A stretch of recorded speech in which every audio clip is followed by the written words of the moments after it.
everybody, and welcome back to The Hole in the World, an actual play set in Monty Cook Games' Invisible Sun RPG. I am, as always, your humble GM, Zach, otherwise known as Great Zamino. I use he, him pronouns, and I am once again very blessed to be joined by my wonderful cast members today. As always, guys, let us know if we've got any audio problems, and we will see how many takes of our introductions we need to get done. But assuming everything's going fine, Marcy, if you'd like to go ahead and give us a start. I take one. Take one. Well, it's still me. I'm Marcy, aka Experimental Madness, which is the name you can find me most places around the internet, except for Twitter, where I remain the resident cryptid under the username Marciful. I'm back once again, playing Gavriel Glinsky, aka also Gavriel Kazan, and she is the iconoclastic, ardent apostate who hosts a choir. Excellent. Oh, Marcy, could you do that again? You want a clean take? Okay, yeah, two. all right. All right. Boom in the shot. I'm kidding. Everything sounds good. It doesn't feel right if I don't hear Marcy go twice before I go. 3 times. Let's point out the tradition, truly. Love it. Moving down our overlay. Bill, if you want to go ahead and give your intro. Hey, everybody. You can find me on Discord. I am at GhostSpike, and I'm playing Maurice Webb, a stalwart empath of the Order of Weavers who turns tales into reality. Excellent. And then moving to the other side of the overlay, Hopper, if you want to go ahead and give your intro.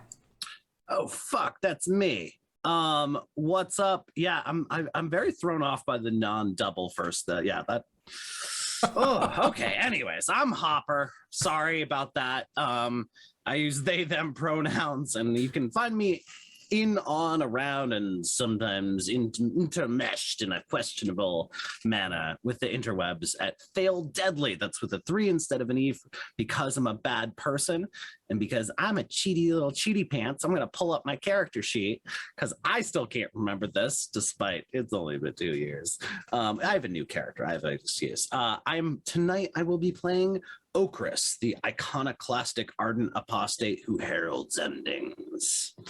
Excellent. And finally, last but not least, Marissa. Hello, everyone. My name is Marissa, she, her pronouns, also known as Critical Kitten, with a variety of punctuation here and there on the internet. And I play Kyrrie von Hollingsworth, the first assistant librarian of the Order of the Vance. She is an eremitic stoic who understands the words, guardian of Zaleska's grimoire, curator of King Nine's library, rectress of reflection, and recently floating in midair because, yes, Wadi's weightlessness is still in effect. Excellent. Oh yeah, I feel like somebody's like kind of got a tether around you, like you're a balloon. Like a Vance balloon. I'm just like hanging, like sitting on the rafters, like a beam on the ceiling, just like looking down at everyone, being like, gravity, not a thing I have to think about. Excellent. I'm better than that. I'm over it. I'm over gravity. I was into gravity before it was cool. Now I don't care so much. So at the top of the scene, the miller is going to admonish Kyrrie for having the fizzy lifting drinks. You stole fizzy lifting drinks. How dare You lose, sir. Good day, sir. Let us go ahead. Actually, before I get started, I do want to throw some shout outs to everybody who is in chat joining us. So Fesnerax, Angel Citadel Josh, and EQ Love and Makashi1. Thanks so much for joining us. We can't wait to see how this all turns out. And in order to kind of facilitate that, let me go ahead and throw on some music. And as always, guys, if this is too loud, just let me know. So, where last we left our vislae, we actually ended up kind of starting the process for all of you for kind of reacquainting yourself with the actuality. A lot happened. Essentially, you guys came out of the war report. You discovered that your friend Twig had been for all purposes, kind of replaced with this new figure that you recognized from the war, namely Okris, who it would seem is occupying Twig's body or vessel, or however you want to think about it. So as this kind of reality dawned upon you, Okris reacted defensively, aggressively, like a cornered beast, essentially attacking all of you with the hope of ending who they perceived was the Spider Prince, the person responsible for basically snatching defeat from the jaws of victory at the end of the war report. After a great deal of conflict and kind of attempting to calm them down, Maurice, as you recognize that your thought form Duncan was being punished by Okris's powerful inherent abilities, you took it upon yourself to eat the damage that would have befallen your companion, your four-legged friend, and in so doing manifested a power that you had not been able to tap into previously. For a brief moment, you were able to reach through this vessel that Okris occupied and reach out and contact Twig, who in turn made contact with someone or something else in the deep, dark mind forest in which they occupy. Before you could have that message transmitted and perhaps even garner a response, you were interrupted by Okris being held in suspended animation by a powerful effect. Not only that, but you had basically been, it turns out, surrounded by a number of Hendassah agents, one of whom was your friend Ashwin, who was barely recognizable because Ashwin has seemingly, their skin has been basically replaced with this kind of almost moonstone-like texture, their eyes going pearlescent. And they revealed unto you that you have been gone for less than a year, few months shy.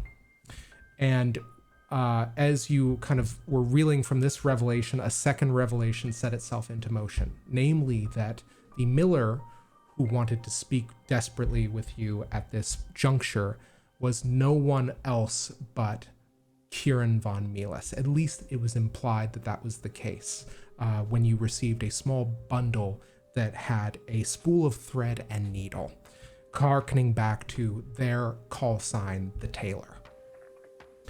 As you were transporting yourself along with the rest of the vislae in a set of kind of clandestine hearses to find your way to the Acclimation Center with this escort, Okris was basically removed from suspended animation, in which they again tried to basically lash out and stop whatever attempts at captivity were being undertaken.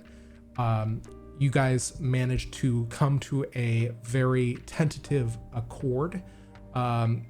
Somehow placating them, you were able to usher them into the Acclimation Center, assuring them that Kieran von Mielis would reach out and have answers for all of you. And so it was with a little less trepidation that you wandered into the Oblong Chamber, a facility at the very top of the Hendassah's Acclimation Center, in which a sole figure, their shape continuously changing, their countenance indecipherable to all that would view them, you were able to decipher that this was the miller.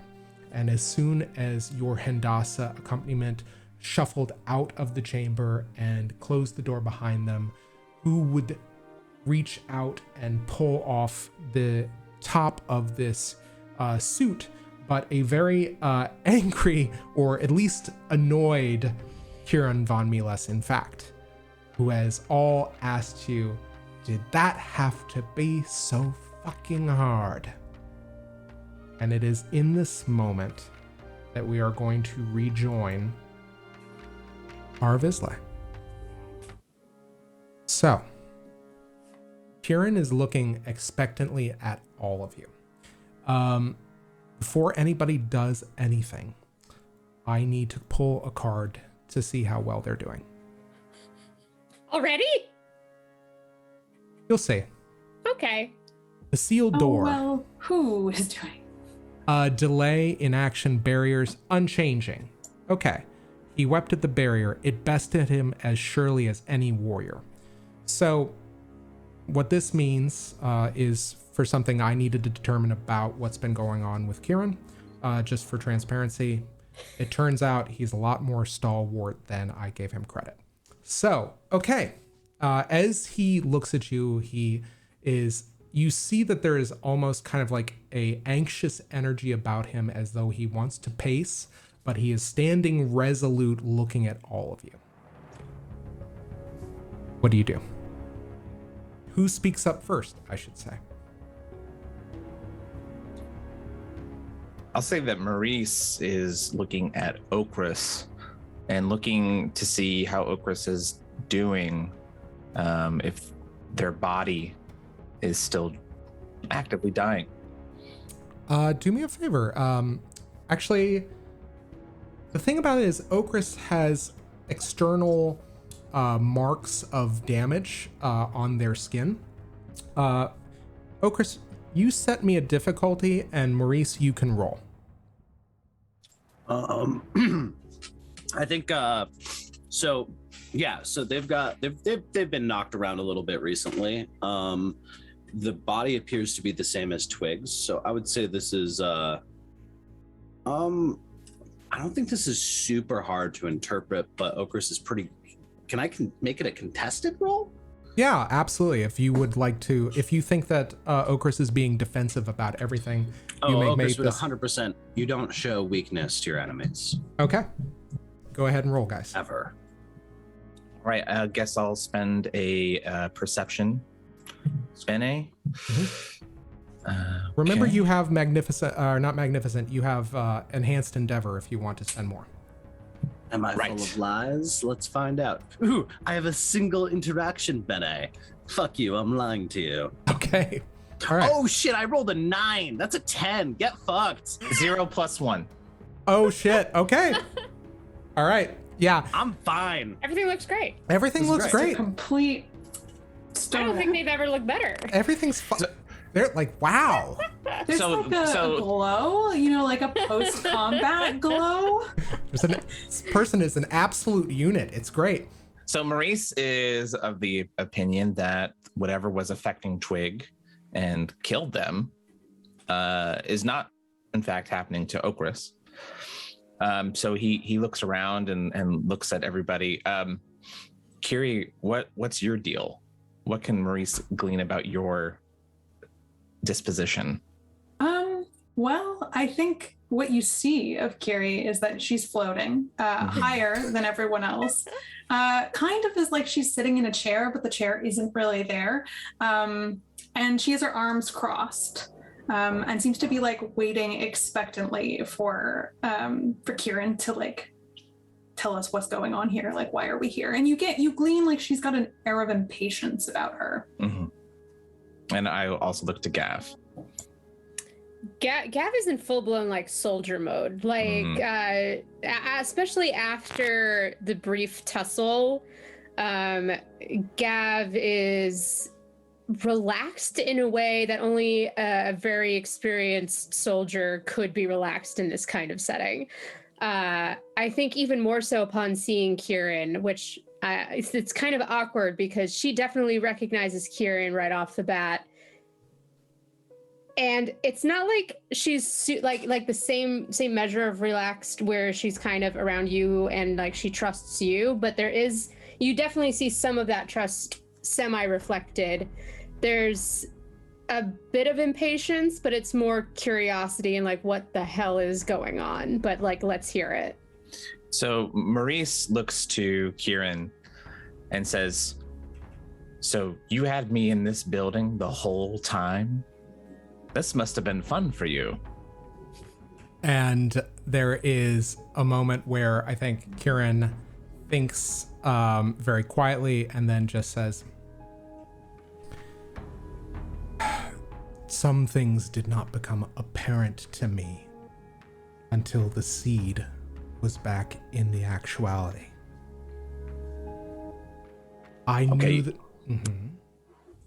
Maurice says, yeah, that just happened. Exactly. At the mention of the seed, there's like a quick fleeting tension in Kyrrie's jaw. What just happened for you may have been a considerably longer time for me. Let's just say that. And Maurice, you remember Kieran's ability to stop and ponder things. Maurice, go ahead. No, you're going. How long has it been? Well, Okris is kind of sidling to get like away from the group as a whole and kind of not flanking Kieran, but definitely like with the body language is that they trust Kieran and they do not trust y'all. okay. Av is watching you. Like her periphery is entirely trained on whatever you're going to do. And if there are any held actions to be had, you try something, Gav will attempt to stop you. Actually, this is a very good point. I need everybody to make me a withstand roll of 13. What? As you are in the Oblong Chamber. Ay. I do not think I can make that. Okay. Rolled a 0 again. Wow. Okay. I rolled a 9, but that's still not a 13.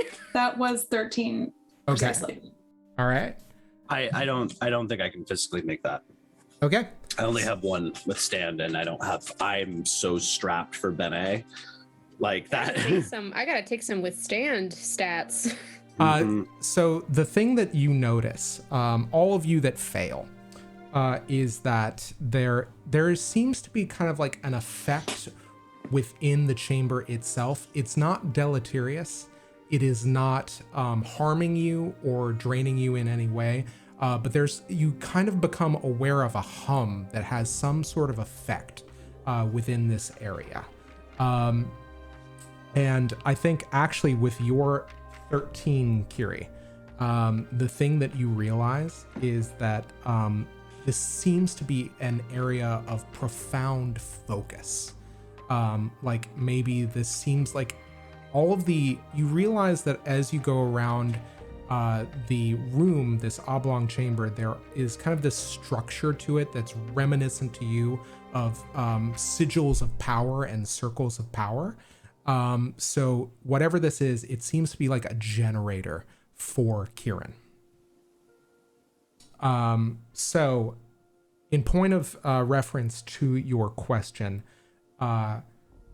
Kieran looks at you, Okris, and says, in what context do you mean how much time has passed? Since that one pulled the bullshit. Did whatever. As far as I can tell, time varies. As you can imagine, it's hard for me to keep track. It's very hard to remain sane in spite of the fact that time is your dominion. But as far as I can tell,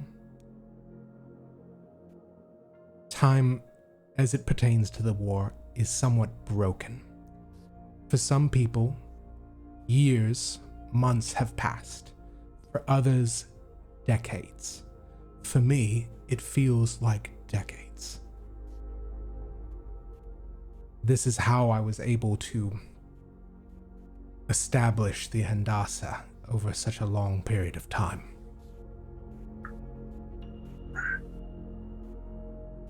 There's not a really easy answer for these questions. We're all kind of stumbling in the dark at this point. At least I am. The rest of the Hendassa is not aware of this mission. That mission being not to get everyone out of the gray, to fix the hole in the world. Our secondary objective is indeed to remove the vislae from exile to better prepare ourselves for our primary objective. In that case, exactly as you say. What's the seed of truth? And he points at the indigo point of light swirling inside of Gabrielle. Yeah, Gav just sort of like holds her hand up, palm up, so you guys can all see the indigo flare in the center of it. Yeah, as the halo spins, winking at you, there is just something about it that is so familiar, Okris, and then you remember when you saw the Warden of the Indigo Sun and you watched it die.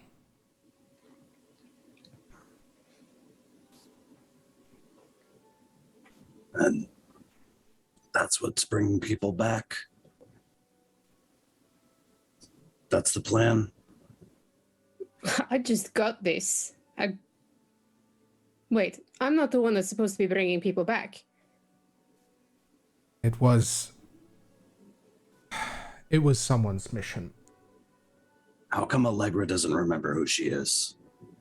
And then he looks pointedly at Kyrrie and looks back at you and says, because that is not Allegra von Hollingsworth. See, I told you, she says very matter-of-factly from her seat in the sky. Not supporting yourself here. And he looks at all of you and he says, I have questions for you as well, but I understand that in order to get, I must give. So what else can I furnish you with? I have a question. What is this place? Some kind of a generator. It has the feeling of an interrogation room. Far from it.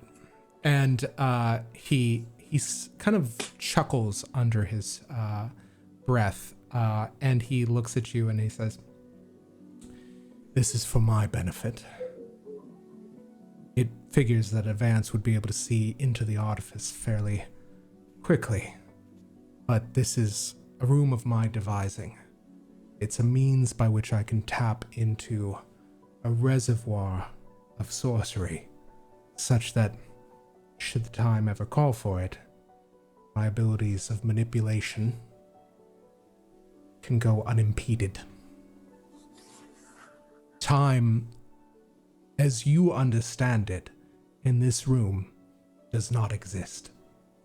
We are outside of it.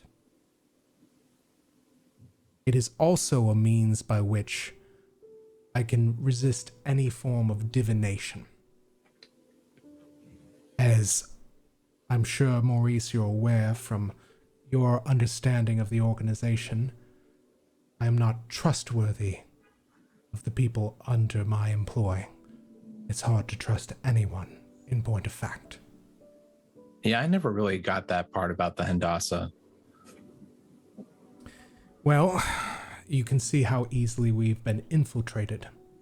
Originally, the plan was to create a number of cells, small organizations within the whole that were able to better serve the primary objective, but were equally easily rooted out in the event of betrayal or the creation of, or the existence of a mole within our organization.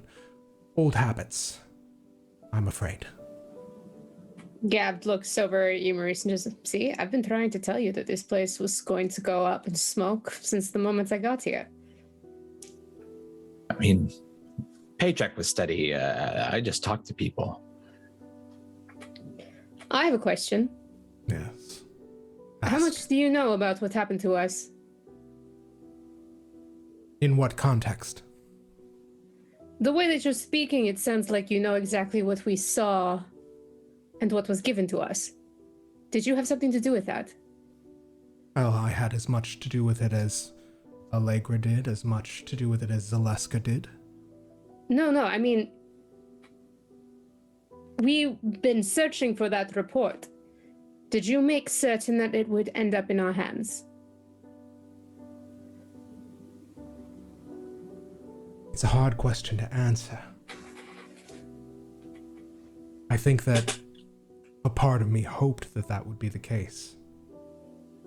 You have to understand, Maurice, for as long as he was in my employ, I knew that he was an asset of inordinate importance. I didn't know why.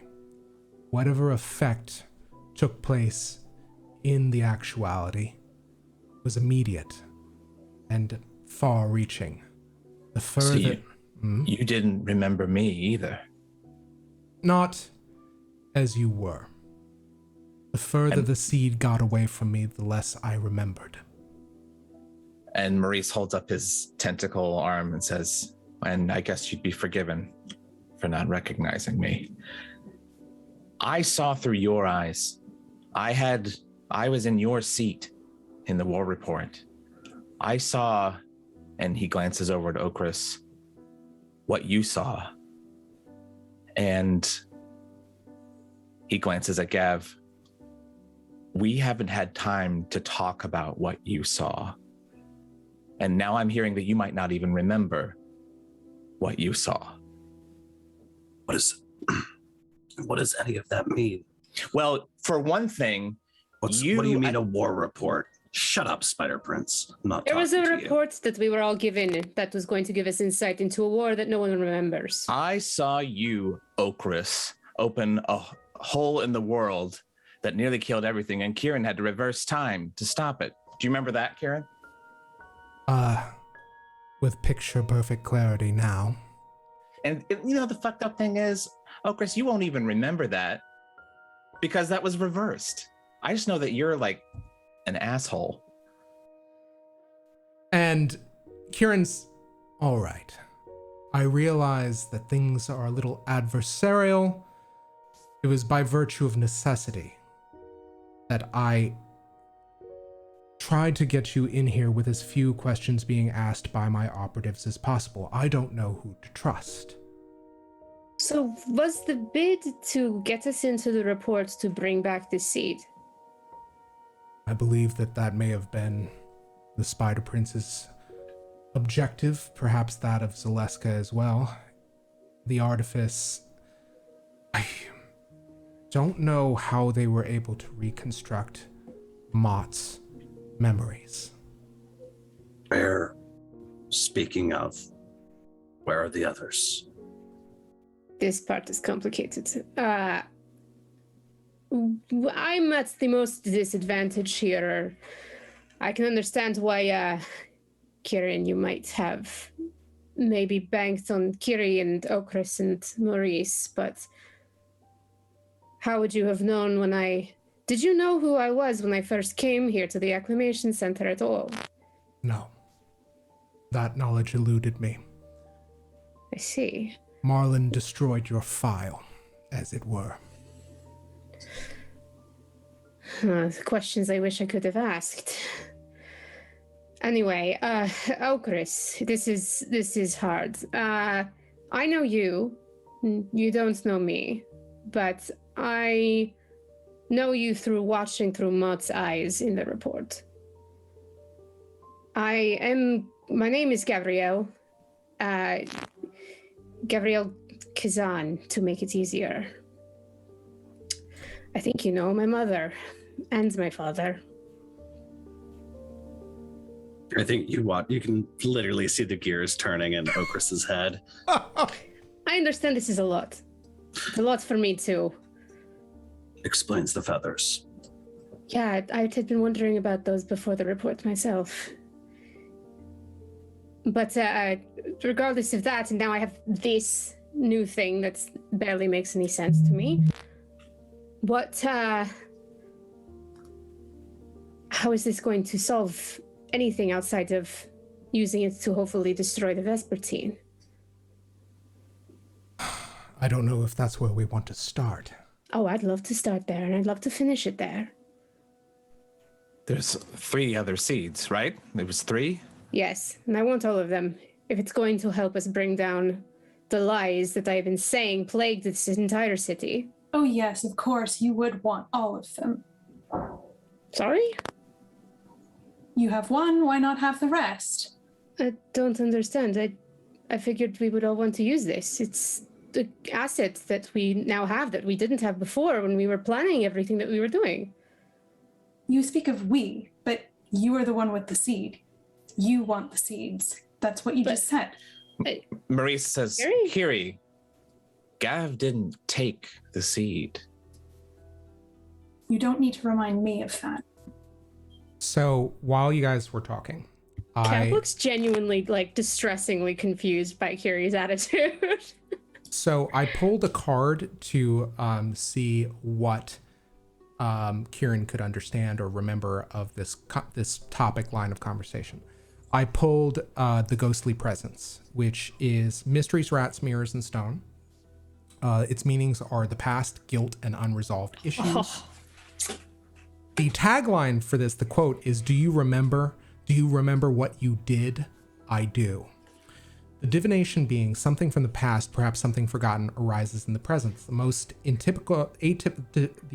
typical interpretation is that the ghost from the past will give the person in question trouble. But it's possible that the reminder of the past is not entirely negative. Something done poorly in the past affects the present. A poorly made bridge collapses, a well runs dry, or the like. And NPCs motivated by guilt, NPCs wronged in the past demand justice. The joy for this is an ally from the past returns. The PC remembers some fact from the past, even a negative one, that is useful in the present. So this is what Kieran says to you. He looks at you and says, no, that's not possible. Each seed is bound to a vessel, a single vessel. Single vislae, whoever it connects with. So you're saying then we could have more allies? Yes. Then that is equally as good. We are not enough to bring down whatever has control over this city or this actuality. If there are more people, then by all means we should find them and we should ally ourselves with them or bring them into our fold. Kyrrie, make me an interaction roll. With pleasure. That's a 3. Yeah. She's not real good at interacting with people right now. I think you're very taken with your kind of this kind of frustration, and I think that something you feel like an eye is on you, and you can't. But you can't kind of think past your frustration at this point. That said, he looks to you and he says, if any of the other seeds were recovered, I would have felt them by now.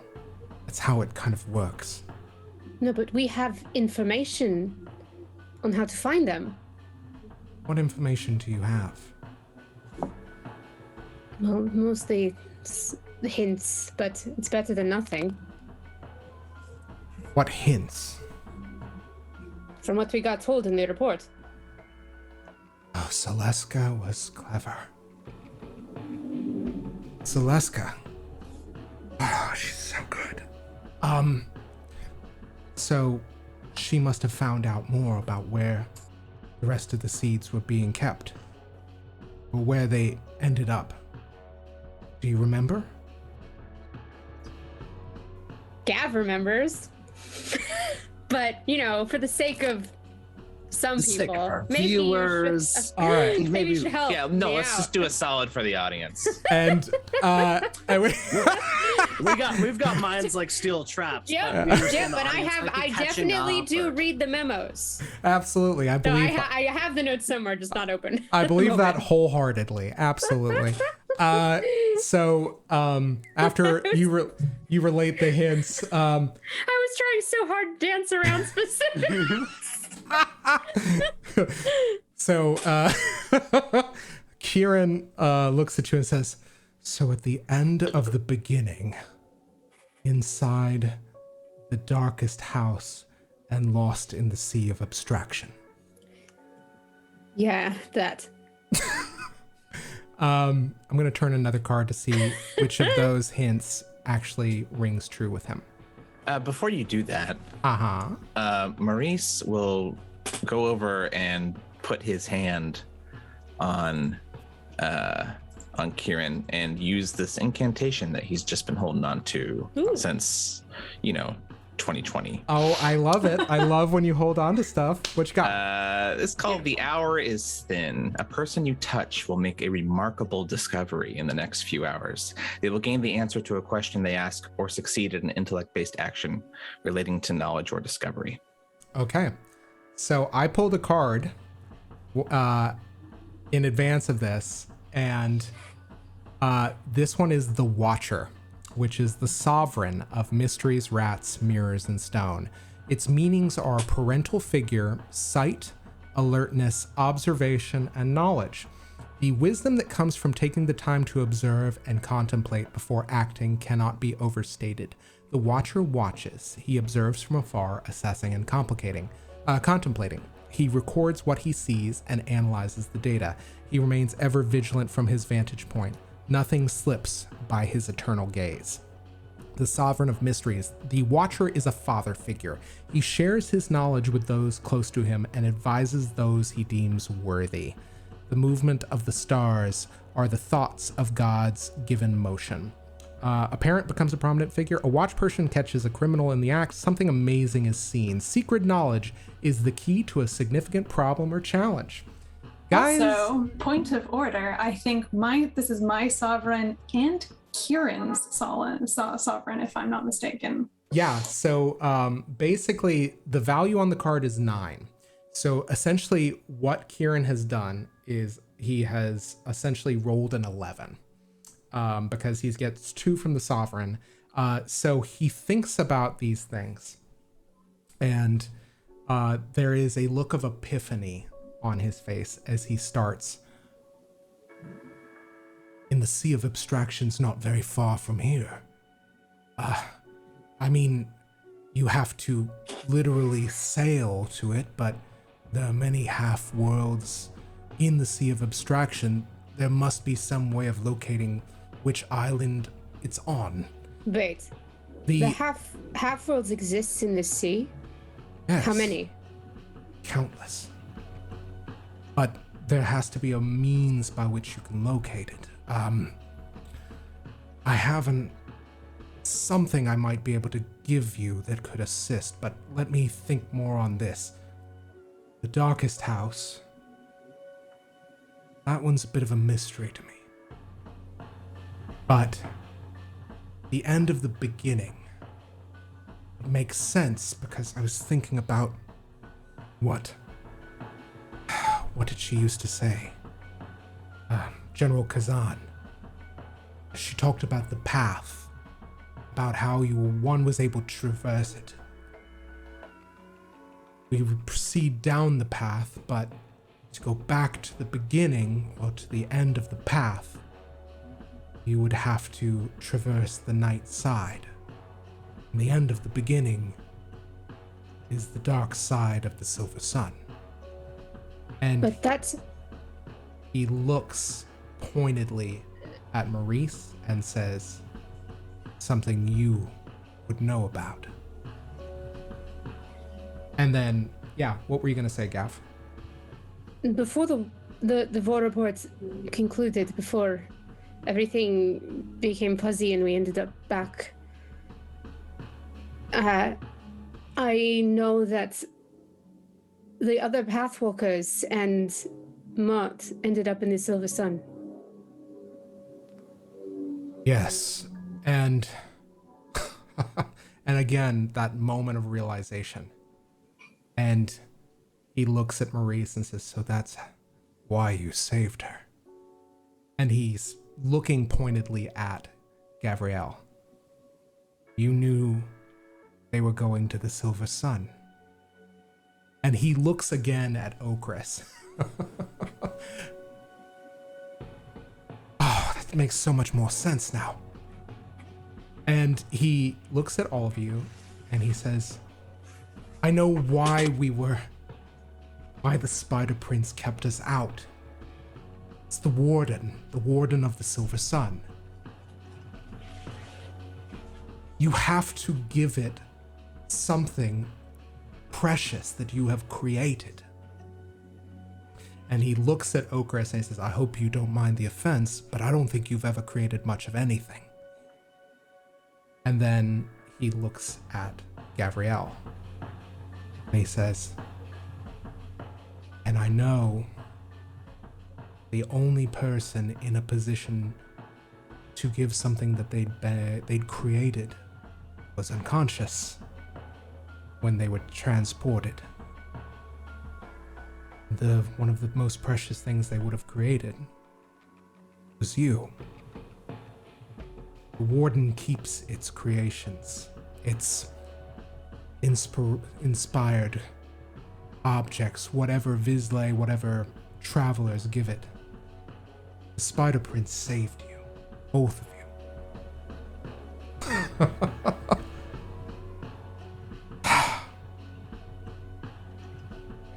Gav is looking like she needs to sit down, but there's no place to sit, so she's just like, would that have been why I ended up in the gray? Hard to say. Would the Silver Sun Warden be looking for me then? No. At least not as far as I can tell. The Wardens remain at the threshold. They do not go searching, as far as I can tell. So, guys, a little bit of inside baseball. If you had not pulled the Sovereign card, and if you had not used that ephemera, you would not have learned that. Okay, cool. All right. So I think you see like Kyrrie's foot in the air just start tapping, like as an indicator of her impatience. This is all well and good, but I don't see how any of this has to do with me. All of this, this is relevant to Allegra. Why am I here? He looks at you and he says, I'm not quite certain. Where is your sister? She left my understanding some time ago. No idea. It's been what, 9 months? A year? I'm not her keeper. Her affairs are her own. That's disconcerting because that's how long she's been outside of my observation. If I had to guess, she traffics in the blue. Would be one place to start looking for her. And I think there's a visible Okris is realizing something, and is this is probably the first time that they're actually giving something away, because they're so like they're kind of like doing mental math. How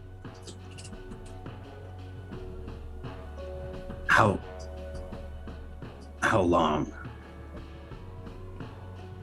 How long what? Since I was back.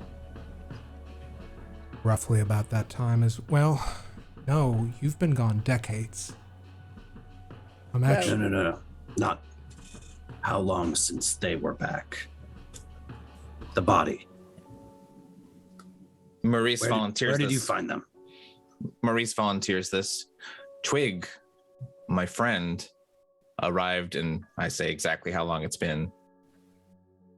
They were immediately of interest by multiple forces. We've been on the run, basically, and now they're gone.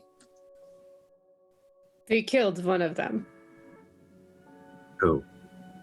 Jaren. Wait, Kieran returned? What's Yeah, that's did one not of know the of many this? questions we have. That's not possible. I would have thought that you would have known all of that. And I don't think Jaren is strictly speaking gone. No longer a problem at the moment. What do you mean, Kyrrie? Well, it's a long... There was something at Twig... A ghost. I saw something. It laughed like Jaren did. That is disconcerting to say the least. Do we have to kill him again? Very well. That's Could... How do you kill a ghost? Well, Go into the pale. I might have some insight into this, in fact. And Maurice, you know that there are things that Kieran could have learned. Specifically from the General of the Makers.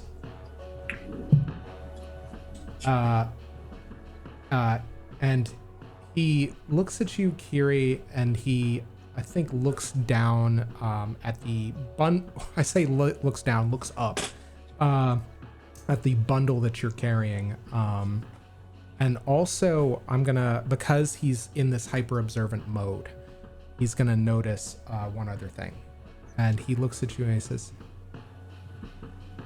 "How long have you had Celesca's grimoire?"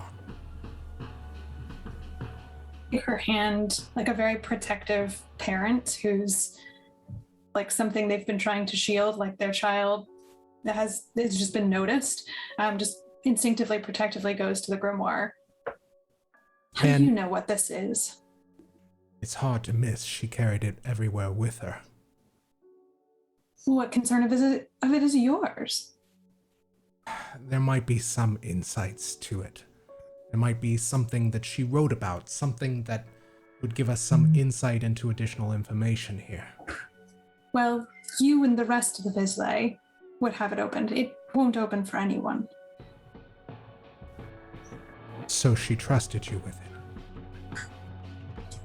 A very stricken look suddenly flashes across Kyrrie's face. She had nothing to do with it. The Vans allowed me to leave with it. And he does some thinking. So, Yadavastra. At least you've kept up to date with the Vansian hierarchy, I see. It's impossible to miss. They've recently reassembled the Telemeric court. Yadavastra is no longer the Supreme Magus. Oh, this is genuinely surprising to Kyrrie. She was replaced, or they were replaced. They were replaced by someone named Ota Clasp. I don't know anything else about internecine Vansian politics. Ota. Is that someone we should be concerned about? There's always something to be concerned about if you ask me, but as far as I know, there were a number of disappearances, some murders that took place on the Vansian campus. Murders? And through a vote of no confidence, Yadavastra was replaced. Who was murdered?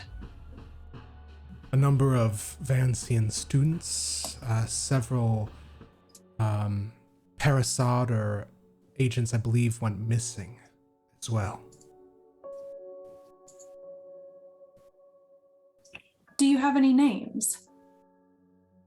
I didn't delve that too far into it. That much further. There was too much going on here. And do you know what's become of Yadavastra? I imagine they have... It's hard to... Actually, I'm going to turn a card. Yeah. Again, he's still under the effect of the Sovereign, so we'll see what ends up happening. Okay. The Revolutionary, which is the Sovereign of Secrets, Ravens, Books, and Flame. Lost sexuality, change, and destruction. Generally considered a positive card, the Revolutionary indicates sex and sexual energy, and or alternatively change for the better. However, less often the interpretation focuses on the destructive nature of the change or the potential negative aspects of sexual desire and lust. This card turn says that something important is coming to an end. I think that, let's see. Something changes radically or is destroyed. Yeah, could be a person or an object, but just as likely an institution, a law, or something similar. This is a very high card, and he did previously roll the Sovereign, at which point he looks and says, I was told by Allegra that Yadavastra was someone that I could trust. I don't know as to their whereabouts, but I can't imagine they would travel much farther than Fartown, or further from the Vancian campus. I think that they will probably still be in this district, but I can't be certain. They may have some desire to travel, some other pursuit they wished to entertain, but at this juncture, I'm not sure where their actual... Unless... Gives me some time. I think I can locate them fairly quickly. As he is a maker, something occurred to him. Okay. That is what you gain from that. I think Kyrrie just sort of nods curtly, but her arms are still crossed over her chest. And he looks at you and he notices the bracelet. And he says, "Whose bracelet is that?" My, what a personal question for someone you barely know. It's none of your business. And it's not binding, in case you would think that. It's a contract. Yeah. With King 9. It's a contract with King 9. What? That's not your information to disclose, Maurice. Kyrrie, we don't have time for this. Well, actually, we have all the time we need. Okris is holding up their arm and they look pissed. She 'cause they got a gestures. She gestures to Kieran. What do they need to know? And They need to know everything. We need to Trusted them be in the talking. We have no choice at this point. We have barely been able to discuss what we saw. We had parting moments where we shouted details that we saw. I had an entire series of months looking through Kieran's eyes. I haven't told you half of what I saw. And same goes for all of you and what you saw. There's a lot we need to come forward with. I guess, except you, Okris, you don't remember. You don't really realize what the War Report is. Nobody informed me of any plan. I don't know what you are or who you are. We were all But vislae that were unable to remember anything about our so-called lives when we got pulled back into this actuality. And in an attempt to part the veil, we found ourselves in possession of an item called the War Report, which was a documentation on the last few months of the war that no one remembers anymore in this place. So it was a way, like a window into what you lived through. The nobody else cataract. remembers. 3 We each missions. saw it through others' eyes that were in some way important to who we are now. Okris Kyrrie is looks looking. down at Okris too. Twig would have seen it. Okris is looking at.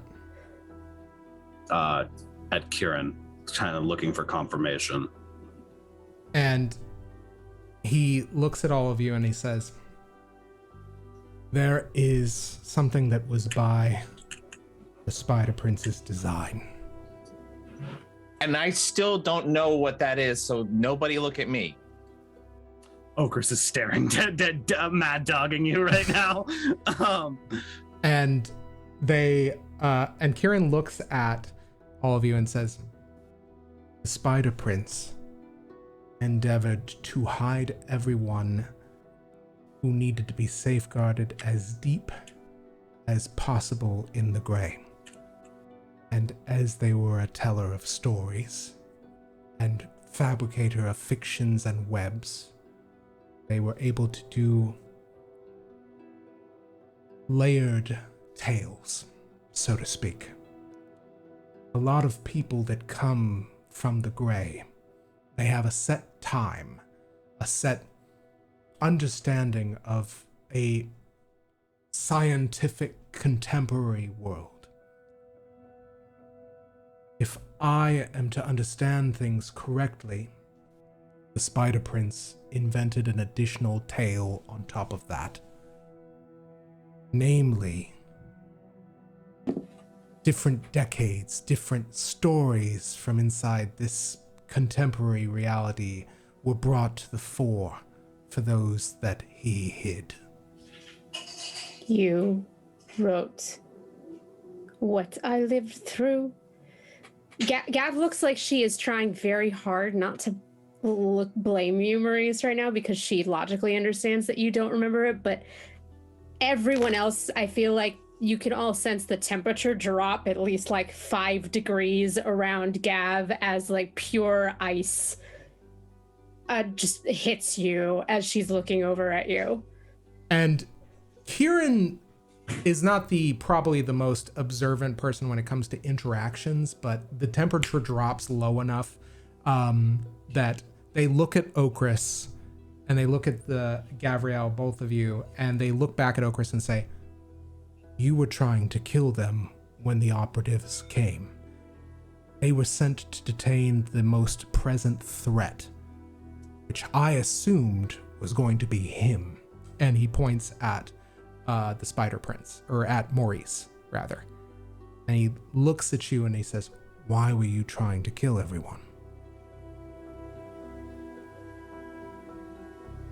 I woke up on the ground in a strange place surrounded by people I don't know, except not Allegra and the Spider Prince, and who just, for some reason known only to himself, decided to ruin what could have been a victory and scatter everything. Oh, buddy. Is that what you think happened? I think Maurice, you lack the will to see what needs to be done because you're too busy playing games with everybody else's life. Kieran, like Neheron. Maurice looks at Kieran and says, "Do you remember the end of the war? I saw it through your eyes." "I do." "There was no victory to be had, Okris. If there was, I would let you swing your hammer at all of it." And Kieran looks at you, Okris, and he says, "He's speaking the truth." My sister, I saw the war through her eyes, and she was winning. She was commanding armies and successfully from the top of that church. We were not winning. I was inside the church. Everything was going to fall apart in there. Maybe Mott didn't realize it then, but there was a part of him that did. And certainly my mother did. They all realized that they were going to die. They were going to lose everything and everyone. "Let me ask all of you." And he gestures out kind of magnanimously. "Does this feel like a victory?" No, it does not. All I know is that you, Okris is glaring at Maurice, unleashed something that you have no understanding of because you could not be bothered to tell anybody else what you were planning. Whoever that person is, they're not here for you to yell at them anymore, Okris. I know that might be difficult to understand. And as angry as I might be at certain things, the moment, the person that did them is not here for me to be angry at. I'd like to turn my anger to the Vespertine. The ones that really plotted this war from the beginning and the reason that we are in this position now. And you see a seat rise up in the middle of this kind of white oblong chamber. And Kieran just sits and wipes sweat away from their brow.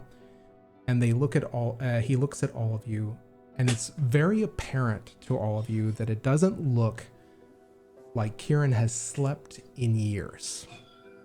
Whatever effect that took place when he attempted to stop time to ponder and consider things, you can tell that he might have been doing this for hours, and the effect that it is having on him is akin to that these revelations are coming to him are akin to days and realizations that have been years in the making. And he sits and he looks at all of you and he says, "There is nothing in this world that I want more than to destroy every single member of the Vespertine." Then tell us how to do it. It's hard rooting them out. They're like some form of insect. They crawl, they run away. As soon as the light shines on them, they manage to evade capture or assassination. I know that many of them are located throughout many of the governing bodies of the actuality, at least of Indigo, throughout Saturine, but I'm not sure how many of them there are, and I'm not sure to what purpose they have aside from their greater goal, which is to end the spell. But we have something that we didn't have before. We have truth. We can root them out. They cannot hide from us.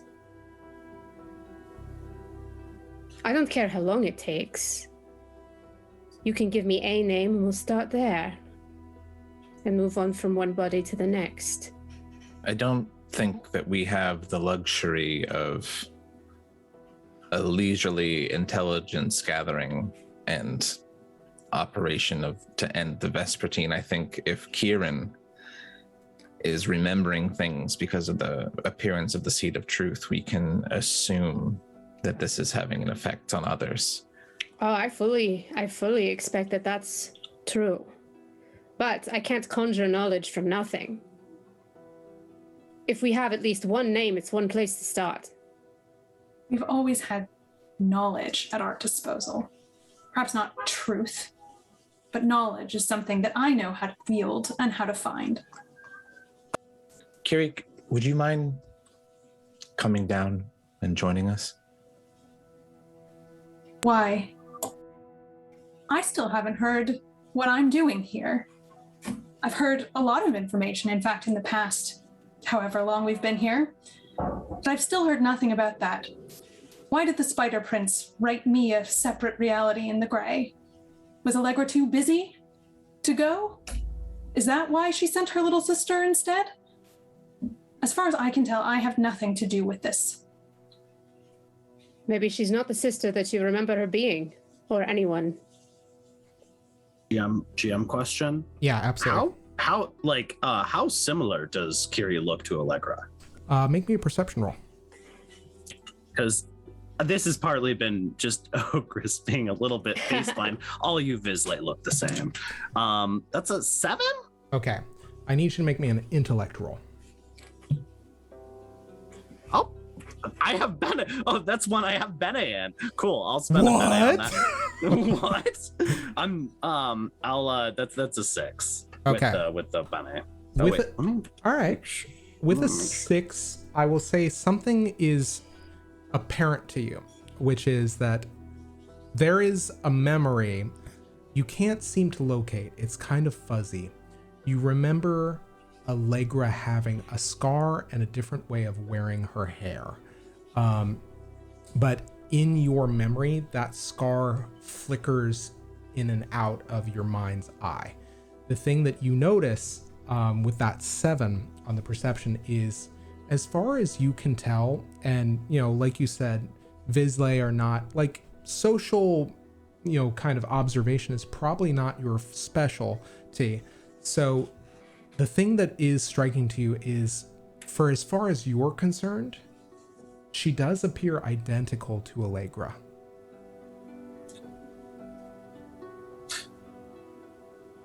Maybe I'm mistaken, but normally younger means you should look different. Yes? We do look different. I mean, certainly there's resemblance, our whole lives, insofar I can remember them. The People difference remarked is on barely that. perceptible.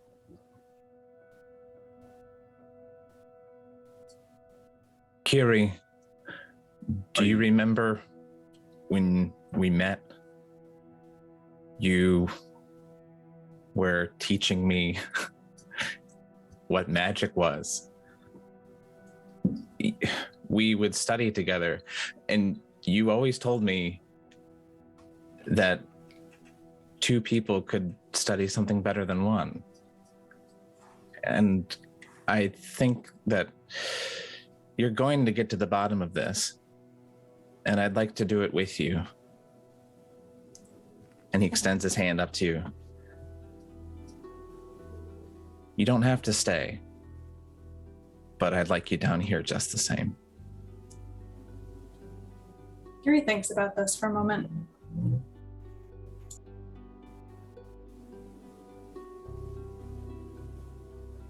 All right, Maurice. You're correct about what you've said, and it makes no sense to me. If Oakhurst can remember nothing about the war, who's to say that they remember at all what's to do with how much I look like my sister? But it's something that I guess we can figure out. Sounds like a challenge. And that is when I think Kieran looks at all of you and says, "Then I have some very important questions to ask all of you, pertaining to the mission at hand. The goal of the Hendassa, as I have seen it through, has been to marshal the exiled vislae, to put them eventually towards finding and ameliorating the hole in the world, to restoring the Warden, to finding the seeds of truth, to rooting out the Vespertine. I have several operatives, but this organization, I can only keep it in the dark by virtue of necessity. I'm not sure who's watching, who will notice." And he looks at the seed of truth, and he looks at you, Gabrielle, and says, "That paints a target right on your chest. So, my question for all of you, will you help me in this mission? I can't do it alone, and I don't know where the rest of the cataract are." I'd like to find some of them if we can. I think they might be useful in some of the other missions that we have to undertake if we want to fully understand what these seeds of truth can do. I agree. I'll help you. This is difficult for me. I know you, and I've fought with you. And so I really hope that I'm not making a mistake in trusting you. Because a part of me, in a strange way, really doesn't care for the vislae still. Especially after seeing what they've done to my people.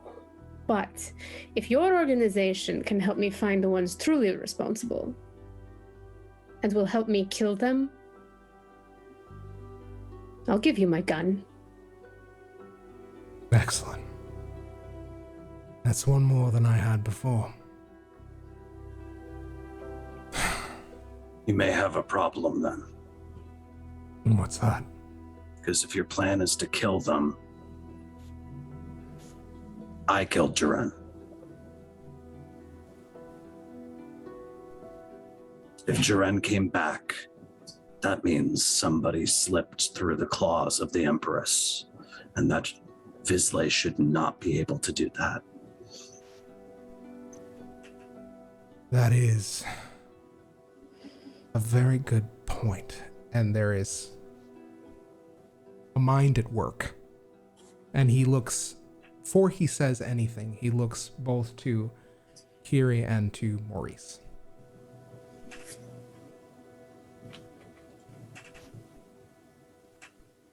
You know you got me. Have you had any luck finding any other Knights of the Name? It's an old club I used to be a part of.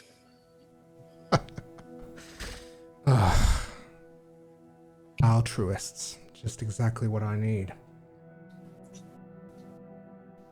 And you, Miss Kyrrie? Well, I don't know how much use I'm going to be to you, but I can help you find my sister, I suppose. And then once you have Allegra, well, she seems in a better position to help all of you than I am.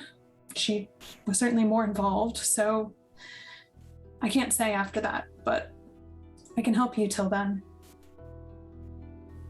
And I'm all the grateful for it. I know that all of this is a shock, that a lot of this has happened so immediately, that time has passed so quickly, and while I am powerful in the ways of time, I'm not sure how much of it I can give you back. So I do not forget there's something that I have to give you. And he points to you, Gabrielle. And he reaches into his pocket and he procures a jar that has inside of it floating an eyeball. Well, I've received some gifts in my time, but that's certainly something. This is my third eye. Oh. That. If you keep it close to you, I won't forget. As long as I am near the seat of truth, I will be able to be a resource to you, even if it is a small part. And if you see something of concern, you can raise my attention with it. She takes it, gingerly trying not to look at it, and puts it in her satchel that she has. Yeah, and Maurice leans over and does a stage whisper and is like, "Which sun did you find it in this time?" I think I grew it back in the golden sun. Wild. And he looks... Speaking of errant body parts, I don't suppose any of you decided to play surgeon.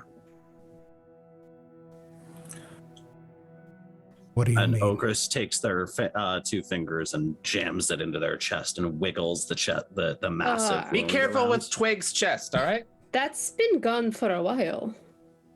Twig knows where to find it. Maybe you tell us a little bit more about where Twig is, and I'll trade you that information. Do they know where to find it? One of the hearts. Kieran, any idea why parts are missing? So, I'm not sure. When you returned to us, I do vaguely remember that the Spider Prince made use of your abilities.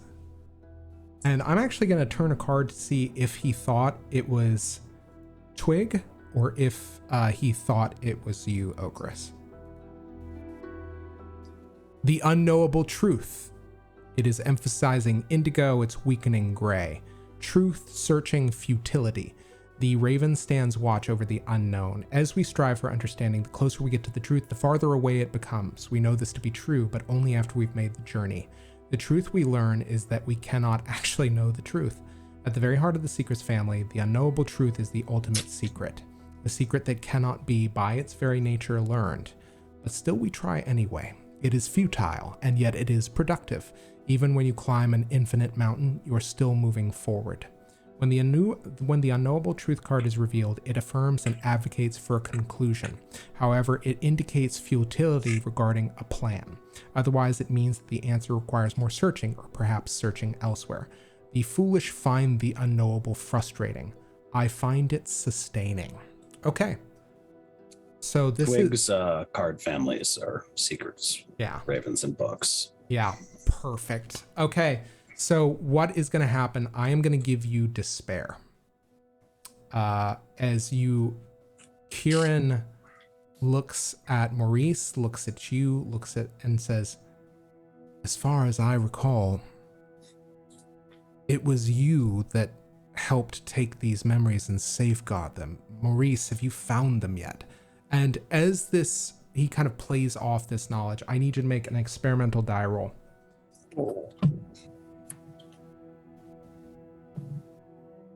It's a 7. Okay. So there's no need for our little mechanic. The range goes from 0 to 1. Mhm. The ensuing difficulty will be 4. Okay. Guys, that is a mechanic that will become apparent later. Okay.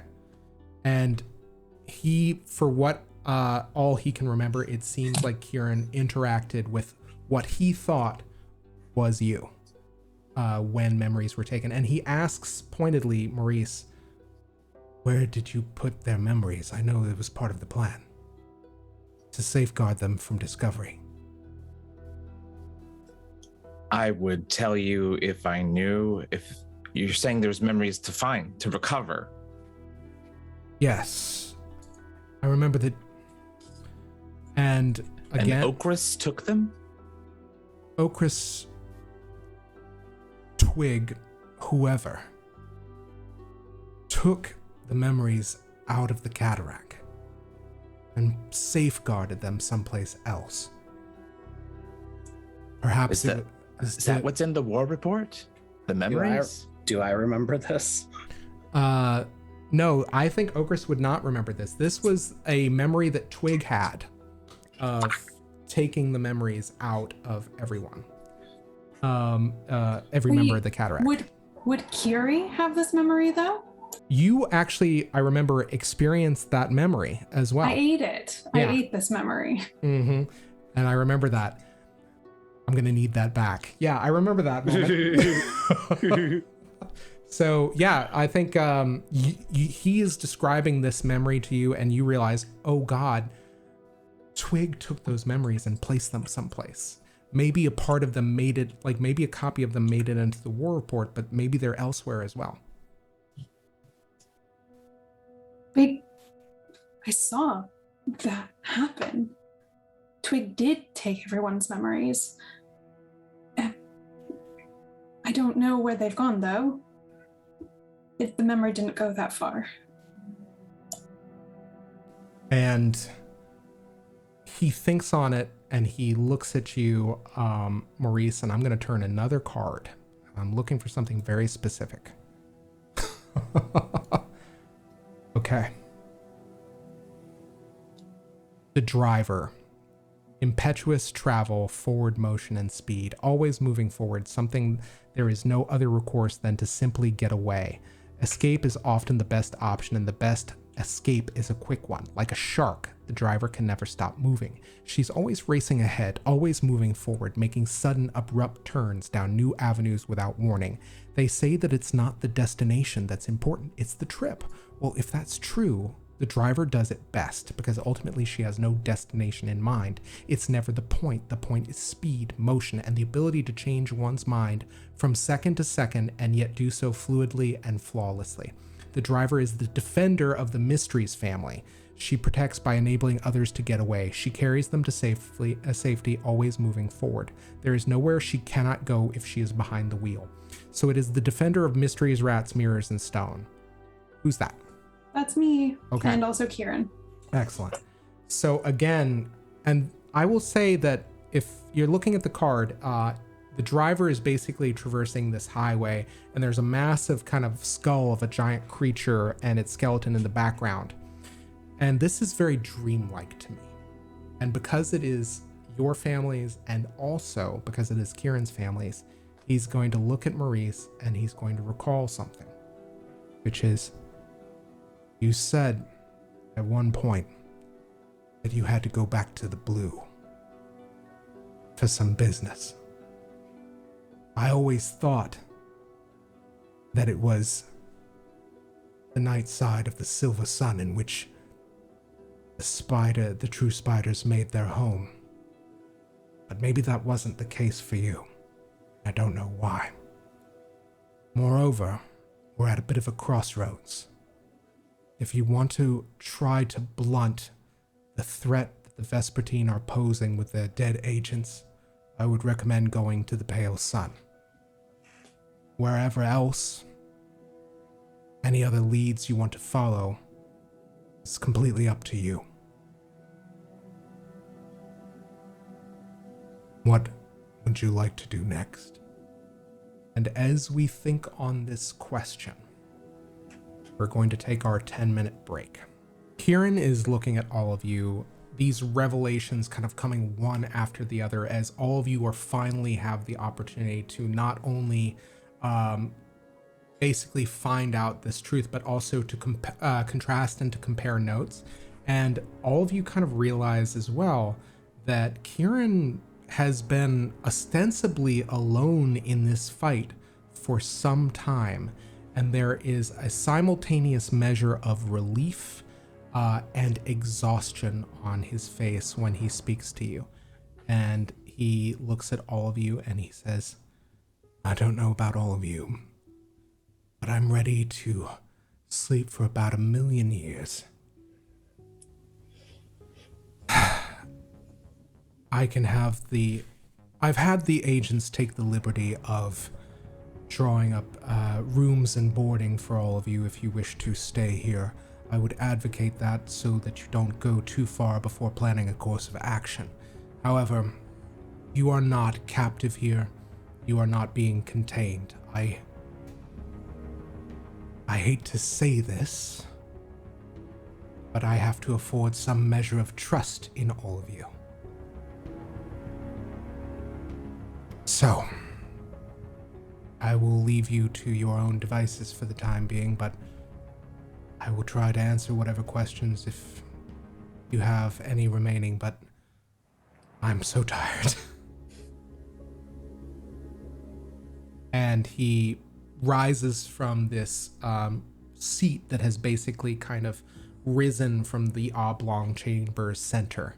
And still kind of past him, you guys see that ornate gate of horn and sigils carved into those horns behind him as he begins moving towards the entrance of the room. What does everybody do? Gabrielle sort of like gives a like short little nod and starts heading out. She's not sure if she really wants to be confined here, but she doesn't feel the need to clue Kieran in on that. There are some things she doesn't need to give away everything. Okay, cool. What is everybody else doing? Chris is heading for the door. And Kyrrie is as well, although even though she kind of came down to stand with everyone else, she was still kind of like hovering over the floor a little bit because her spell is still in effect, so I think she kind of floats up and out. Cool. What time of day is it? When you guys were pulled out of the house, it was pretty late. I'd say even close to midnight. Mm-hmm. Like Okay. it's probably like 3 or 4 in the morning. Imagine the worst case of jet lag you could ever imagine, like an Australia flight or something, and that's probably what Kieran's dealing with. Time manipulation is hard. It's hard to write, but as long as you also consider it's hard on the characters that manipulate time too. All right. And then he looks to all of you and almost as an afterthought, he says, keep in mind, this is a secure chamber. If there's any official business that we would like to conduct about this little rebellion of ours, it's best conducted here. Understood. What's the story that we have for all of us being here and staying here? You are special consultants assisting the Hendassa in retrieving a particularly interesting vislae. In fact, a member of the Veridic Knights, someone that you might find useful. Although, our story is that he is not to be found in the Grey Sun. Understood? And yeah, he again moves to the door.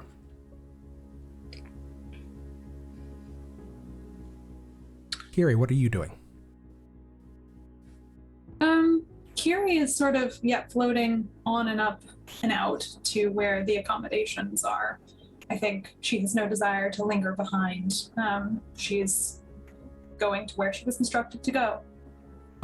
And he looks to all of you in the hall outside of the Oblong Chamber, which resembles so much more the rest of the acclimation facility. He looks at all of you and says, I don't stay too far from this chamber. It's too important for me to have full access to my abilities. So, my accommodation is here. You will be a floor below in the Grey Reaper's accommodations and board. Should you need anything, I will be here. And he points the way down to the end of the hall, which leads to the stairwell that you guys ascended up to get to this floor. Ochre stops on their way past and asks Kieran, do you have any makers on staff? What, aside from me? We have a few. You look like shit. I can certainly send a few your way. Any special requests? I just woke up like this. Very well. And he is going to retreat to his chamber and ostensibly probably summon someone. My question is, does anybody have anything else before he closes the door behind him? Maurice will let everybody else through the door, and he'll shout out, it's like, I'll catch up with you in a second. And he closes the door to leave just him and Kieran. And he looks at you and he thinks for a moment and he says, I assume that you want to talk privately. Do you want to die, Kieran? Or did you? Is that a threat? Far from it. I'm afraid that the answer is yes. And you've been holding on. And I think that there is kind of like this very unreadable expression that crosses his face. And what he is going to do is he says, follow me. And he again walks out of his chamber, walks back to the Oblong Chamber, and opens the door and waits for you to go in. And he closes it behind him.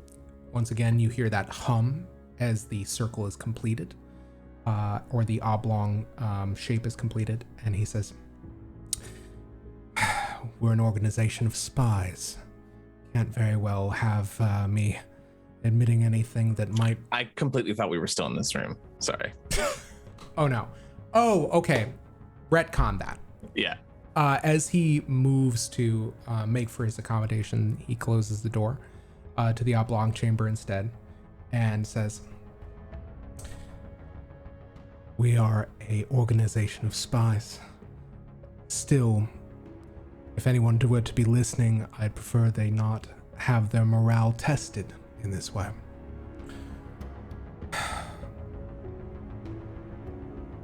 Of course, I've wanted to die ever since I understood that we're fighting a very uphill battle. And perhaps it would have been easier that way, but with Ordo's help, death is not so simple to succumb to. No, I guess it's not. It's not really the rest that you might seek. You've been doing that thing, even when you were talking to us, stepping outside of time, thinking about what we said. I had even considered reversing time so that you had answered all of my questions without me having to answer any of yours, but that's a bad old habit. Make me an intellect roll. Sure. I'll spend.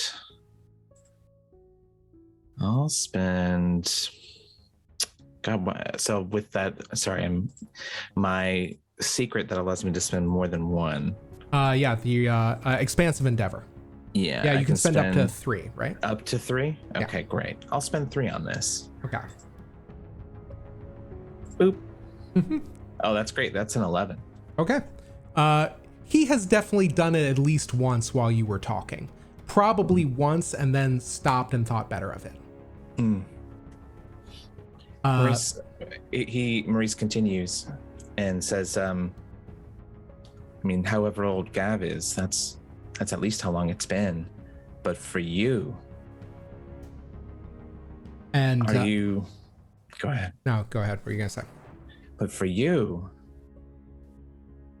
it's been much longer, and you've had no one to talk to. And he looks at you, and there's a bit of a smirk on his face. And he says, I hated you for the longest time.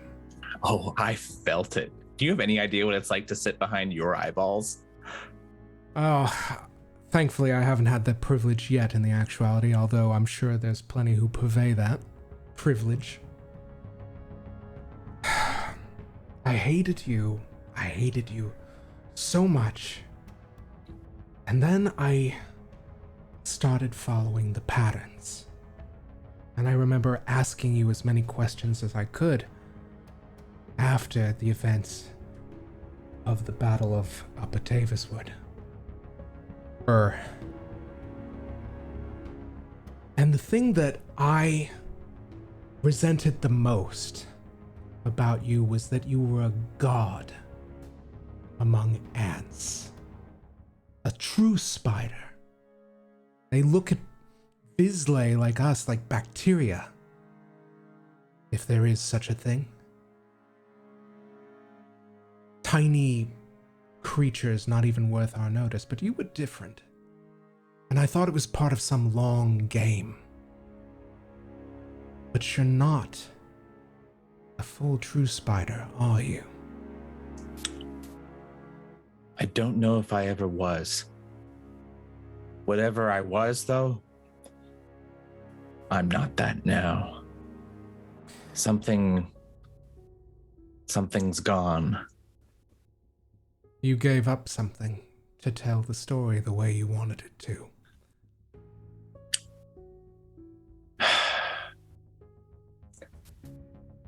Listen, Kieran, I'm not gonna lie, I'm worried about you. The stress is on the mind. It's a lot to bear. And, well, can I smoke in here? By all means. And one of the that seat raises again up from the floor, and next to it is a small side table. And he Maurice gestures. Takes a seat and packs his pipe and says, how would you like to hear about what we've been getting up to? And it's his intention to use his forte, entertain, to make an NPC heartened and happier with stories, poetry, and song. And I think he'll lead with, I finally got a look at your tailor shop, in the Upper Taviswood that doesn't exist anymore. There's a place in the gray, and fade away from that scene. And I think there's a moment sometime later where you just hear him for the first time chuckle. And he says, "You talk about the gray. You know, I know what Marlin used to call you. The Mo Gray. It's there if you want it." And he points to the gate Oh, shit. of the Oblong Chamber. And he says, "It's right there.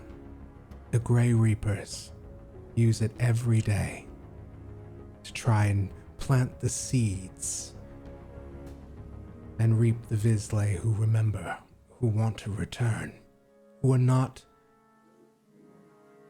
people that belong in that world. You can go through, if you like. I need a soldier. I need someone who will devote themselves to this cause. Not a soldier, a zealot. Because that is all we have room for now. So you have to choose. Are you in, or are you out?"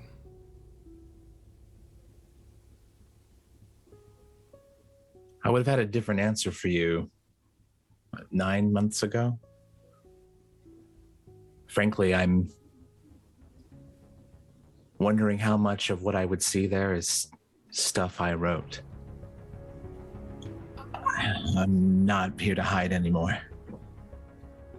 I'm ready to find out what's actually real. Good. Because it would break your heart. And we are going to cut away from that scene.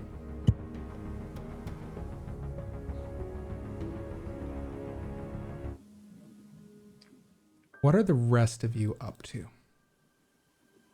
I think as we were leaving the chamber, like Gav took a couple of like hurried steps over to the semi-floating Kyrrie and immediately grabbed onto your arm. Just like, "Hey, wait.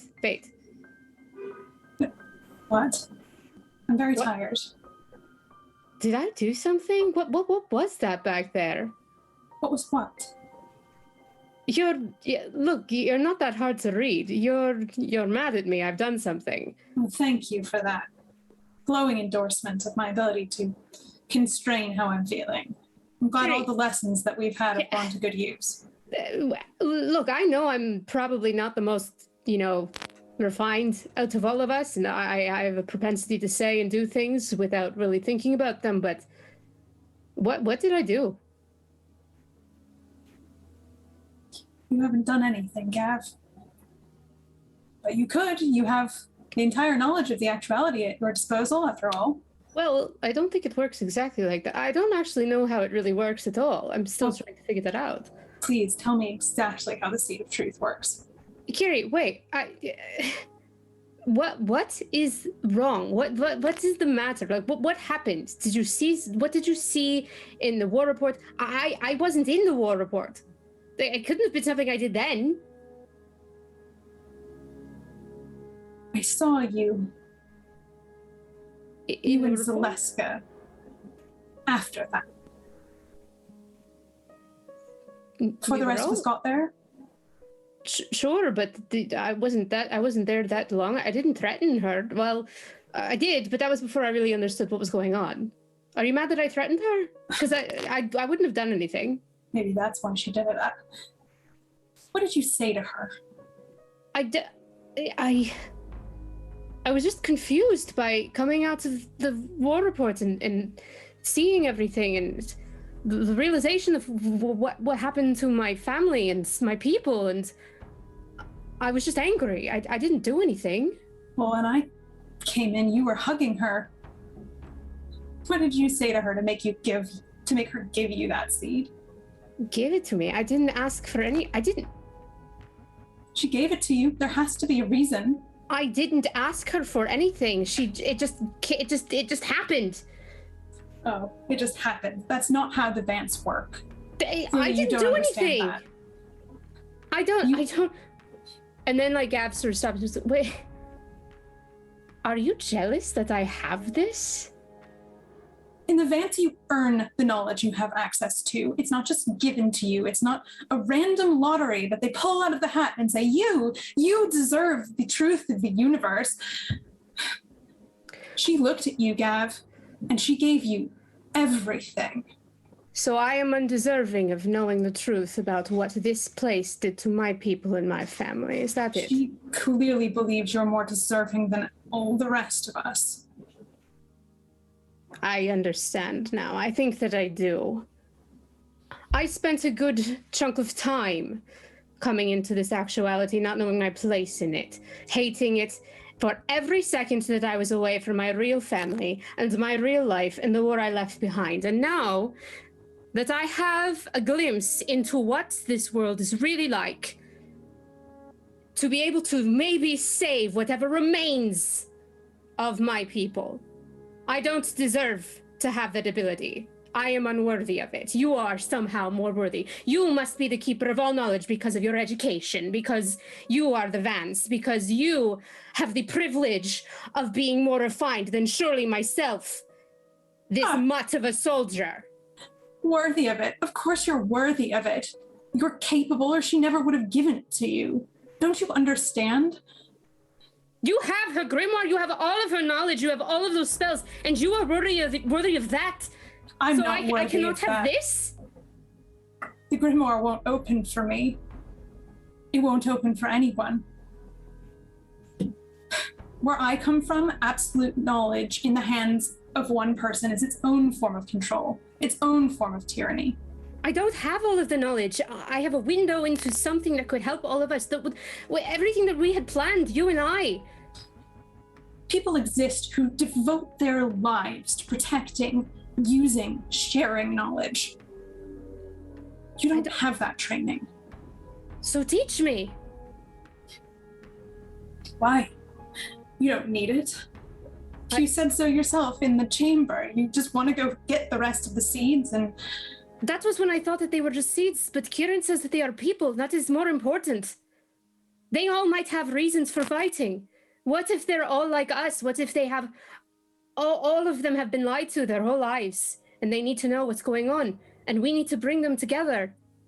Maybe we can save people here. No, I think what was said is that the seeds attune to a single person. Whether or not they've actually attuned to anyone is anyone's guess. But we don't know that. I don't know that. We have to find out together. I can't do it by myself. I might have the ability now to see some things, but I'm not the strategist and I'm not the magician. I'm the one that fights.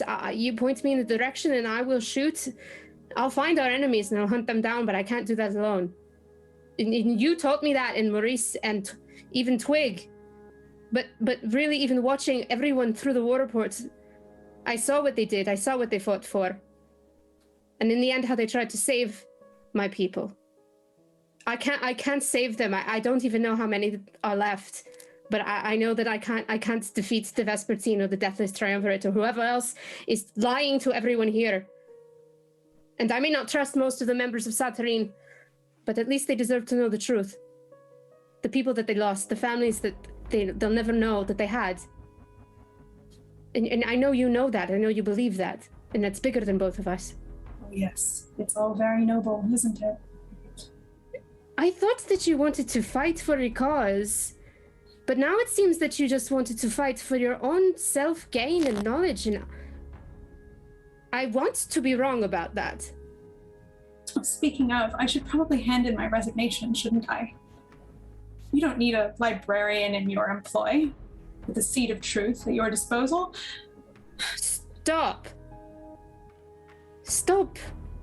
This deprecation, you have knowledge that I could never hope to understand, that any of us could ever hope to understand. I would not have asked for your help if I did not believe this.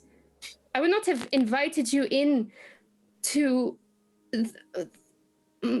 this entire plot if I did not trust you. I trust Next to no one. You know I can't fight, Gav. And if you have all of this information yourself, if you can ask the universe for the truth of something, what use is a librarian who catalogs knowledge? I can't ask the universe for anything. Universe, show me how to help Kyrrie understand that I actually need her help. Did anything happen? That is a very good. Okay. No, I know. I was keeping track of this. It could not have happened based on when I used it. So here's the thing. You just went, That's actually wild. I was not trying to draw on this. you went through several kind of like out of a liminal space into a non-liminal space. Time passed while you were in that liminal space. Uh-oh. Nope. So I am going to turn a card to see if it triggers. This isn't gonna help me. The question was tell me, universe, tell me why I don't need you, or tell me why I do need you. Either way. Universe, help me show Kyrrie why. Show Kyrrie why I need her. Amazing. Okay. And the card I pulled, I'm sorry, I have to change over to the path here real quick. I pulled the devil. Fuck off. Meanings. No way. Temptation, lies, charm, persuasion, and words. Shut up. The nemesis of secrets is the prince of lies, the devil. Oh God. Of course, there are many devils. Okay. Isn't that your nemesis? It's the nemesis. Yeah, it's Kyrrie's nemesis. No. God, I made it worse.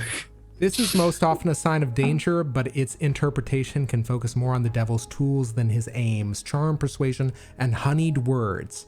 But beware the insincerity of such things and the lies they conceal. In a more straightforward reading, the card represents the lure of seduction, either literally or figuratively in the seduction of evil. Making easy choices can be seductive, but that way lies real danger. A devil literally gets involved with the narrative. A charming NPC uses their persuasive powers for good or ill. Okay, he sits there staring, and while you might wonder, you do not want to know what he's thinking. So, this is very important. What was the literal question you asked of the universe? I wanted to be shown why Kyrrie was important to, like, Gav, essentially.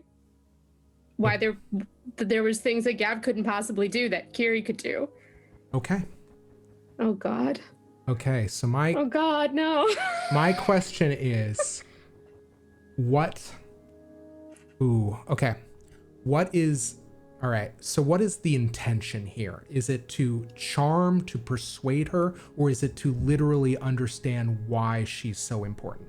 Well, Gav wasn't really trying to invoke anything, is the thing. She was just saying something to prove that nothing would happen. That she doesn't actually, like the universe won't in fact open up and reveal any questions she asks. Okay. Kyrrie, you see a moment where Gavriel freezes. Gavriel, you are flooded with knowledge of the power, the raw sorcerous abilities of the Vance. How Vances as a whole have been instrumental in keeping the safety of Fartown, how Parasad have enabled the Vance to essentially do disaster triage. You see documentation Oh my God. of Orod's impossible sacrifice when before the days of the Vance, before the Parasad existed, Orod sacrificed themselves in the midst of a magical calamity to safeguard and rewrite reality. The power of this does so much, kind of like, it's overloading your sensibilities, and I am going to do a GM shift as you get a point of despair. Yeah. As all of this information floods you right in front of Kyrrie, and Kyrrie, you like inescapably know exactly what just happened. She learned why the Vance are instrumental and essential to the people of Satyrine. What do you do? In an instant, Kyrrie's face is crestfallen. And she gazes in absolute horror at the very manifestation of the thing that's been eating away at her ever since leaving the war report. But it closes like a book. The cover is snapping shut. Her lips meet in a thin line, and she tilts her head up, just barely managing to evade Gav seeing the glint of tears. Be careful how you use that. I wouldn't waste it on such a fruitless, useless question next time. Wait, that's not what I meant to do. She storms away, Kyrrie! and you hear a door slam down the hall. Damn it. And we are going to cut away from that. Okris, what are you doing? Sitting on the stairs. Actually, did you hear all of that? Mm-hmm. There's a reason why I haven't left, because it was so awkward. Okay. Like, Okris was like, oh, well, they're talking, and they're fucking doing it right in front of the staircase, and Okris doesn't really want to deal with any of these people. They're recovering from all of these. Like, they just woke up, and people are just doing vislae bullshit, and their heart's gone, and damn. Sometimes you just want to be alone, and then when you're trapped between people having a breakup downstairs, and then like and what the fuck's going on with Kieran and the spider prince in there? I'm sure that's gonna go great. So Okris is just sitting there, just kind of going on the stairs because they're so tired. Because I have no bet. Like, I have like 3 bede left in very useless pools. I will say this. You hear not too long after, like, I think sleep is beginning to overtake this vessel. And finally, like, the first time you've been exhausted while kind of been back in the actuality, and you hear a set of heavy footfalls in the floor above you, and the murmur of 2 voices that do not belong to Kyrrie or Gabrielle. What do you do? Can I hear him? Yeah. Maurice, what do you say to Kieran as you leave the Oblong Chamber?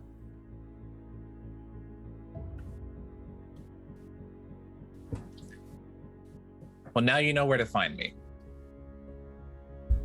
And Kieran smirks, nods, and says, I'm afraid the accommodations are not too luxurious. I haven't had a chance to really do any actual tailoring work in quite some time, so I'm afraid the furnishings are very spare. But I know, I work here. yes, Or I used to. if you ever want to draw a paycheck, that's on the table. That would be nepotism. I will take my lumps, however they come. Good night, Maurice. Good night. And you hear the close of a door and the heavy footfalls, I assume, move towards the stairwell. Yep. Okris is just gonna wait. They know where Maurice is, and Maurice has to come through this way eventually. Okay. Maurice, as you open the door to the stairwell, Okris is staring at you. I think it's very much like the door opens and Okris is just leaning against the wall, just kind of waiting. Hello, Okris. You said you knew where the heart was. Twig knows where their heart is. What are you? The both of you. Okris is literally just staring at you. That's a personal question. Okay. Good night. And he starts walking. Okris puts their arm across the hallway. Does one of Big those. eye roll back to meet your gaze. There is not a hint of awareness or irony in the action. It is just a very legitimately like, nope, move.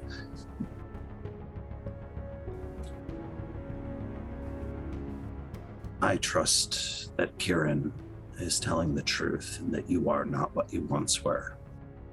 Trusting a spy. That's a bold move. But you guys are old friends, right? Trust is a delicate thing. Did you know Kieran took a sample of the ordnance, hid it from the rest of the cataract? And Just saying. Didn't clue you into that one. Kept it secret from the entire army. But you trust him.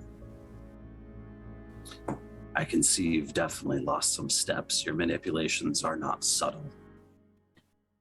Yeah, lost a lot. And kind of brushes your cheek with his tentacle arm. It's a bit wet. Just no reaction. No reaction. Don't touch me. There is a heat coming off of that arm, by the way. Ooh. Is this new? It's new to them. Mm.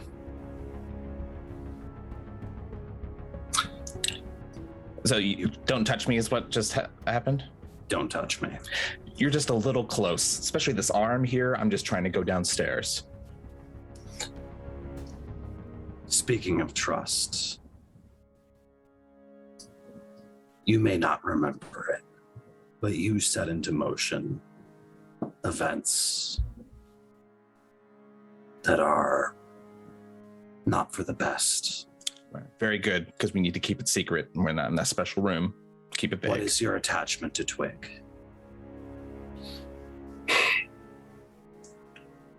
Well, a guardian told me to protect them.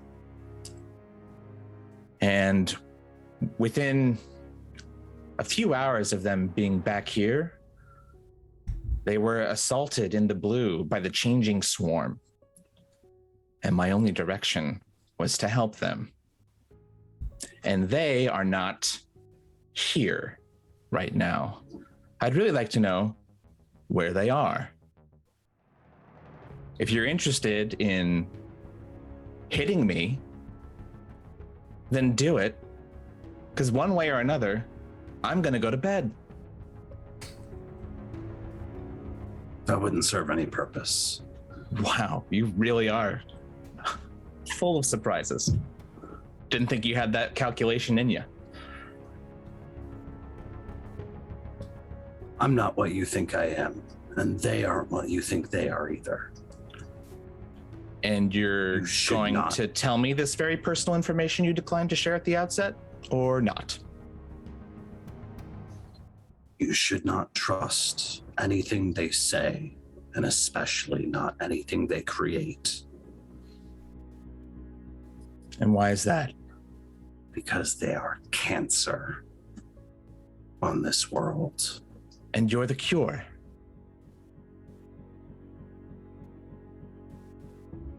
Not particularly. I saw what you did during the war. It was fucked up. I don't want you anywhere near me or my friends. But you are my friend somehow, attached to them. And I know that they're a key to this. I want them back. And until you give me more information, I'm not going to be friendly. And in fact, I might actually be an impediment. So once again, hit me or let me go to bed. Okris is gonna punch Maurice. Okay. Are you sure? Like, player question? I Opposed. hit pretty hard, and I've had a chance to choose my path. Go Okay. for it. Guys, Okay. Opposed rolls, I will turn a card. Great. Okay. Tell me what you get. This is a what roll? I am gonna say no. I think first of all, Maurice, tell me what your intention is. What's My your intention response? is to soak this so hard and not flinch that it puts Okris off balance. Okay. So I need you. Okay, Okris, just if you, no roll needed. Do your damage. I'm gonna turn a card. You do not have Myrmidon's strength up. Yeah, I don't. Yeah, I'm gonna say after that, after entering the oblong room, that as part of that resistance effect, you Cool. lost That takes 3 off. That's probably for the best. So that is going to be punchy. What's the base damage on unarmed strikes again? I think it's 2. Yeah, It's 2. yeah, it's Okay. 2. Unless you're like Masters of the Forms or another forte. So that luckily Myrmidon's strength reduces it down a lot, and then it goes up again with. So that's. And I'm not rolling anything. Now, this is really important for you to know. One of the benefits of expansive endeavor is you can spend more physicality or intellect to soak more damage. In addition, with advanced sortilege, if I were rolling anything, I'd be able to roll 2 sortilege with this. Exactly. Yep. Sorry, I'm finding my where's my thingamajiggy? There it is. Math. This is the fun part of the game where I do math to find out how hard I hit. I wouldn't know anything about that. Oh, I definitely didn't stop a whole half of an episode because I was struggling with the dice. Question: have my pools refreshed? No, you are still tapped until you get a good night's rest. You are working with those 3 bene. Cool. Then they're not in anything useful. One of them's an accuracy. Can I use an accuracy bene? Sure. You can trade effect for damage. Cool. Okay. So I think that just ends up being. I'm double checking here, but I think it's only 9 plus whatever the bene gives me. Okay. So, only 9 damage total? That's 11 damage. Maurice, you can spend up to 3 physicality to absorb all of it. I'd do that. Okay. So literally so I pulled a card as well. Which in this case, the card was the Endless Maze. It accentuates blue, it weakens red. Journey, long spans of time, insanity, inner turmoil. As within, so without. The maze that traps you slows your journey, forces you to double back, and leads you where you don't want to go. Might be a physical maze, or it might be your own indecision, self-criticism, or self-doubt. To get where we need to go or do what we need to do, we have to conquer the mazes we find ourselves in. To succeed, one must undertake a long journey. This is an ill-met card. At best, it indicates there is much to do, but even then, the process is long, likely because it is difficult, confusing, or maddening. The traveler will get lost. One will be caught within the worst labyrinth of all, one's own tumultuous mind. She had a map, but it would still be a long journey fraught with peril. Okay, so this is kind of what I'm going to do. Okris, you haven't seen anything take a punch from you and withstand it. So not only do you hit the spider, what had formerly been the Spider Prince Maurice, with as much force as your diminished kind of state can muster, it doesn't seem to do anything beyond 2 points of damage to Maurice. So it barely looked like, I think there's a welt that's beginning to raise up. So there's 2 things that happen. Maurice, you feel something in the air. Something that is akin to what you felt before when you were saving Duncan. Duncan empowered you to do more with your abilities than you've ever been able to do.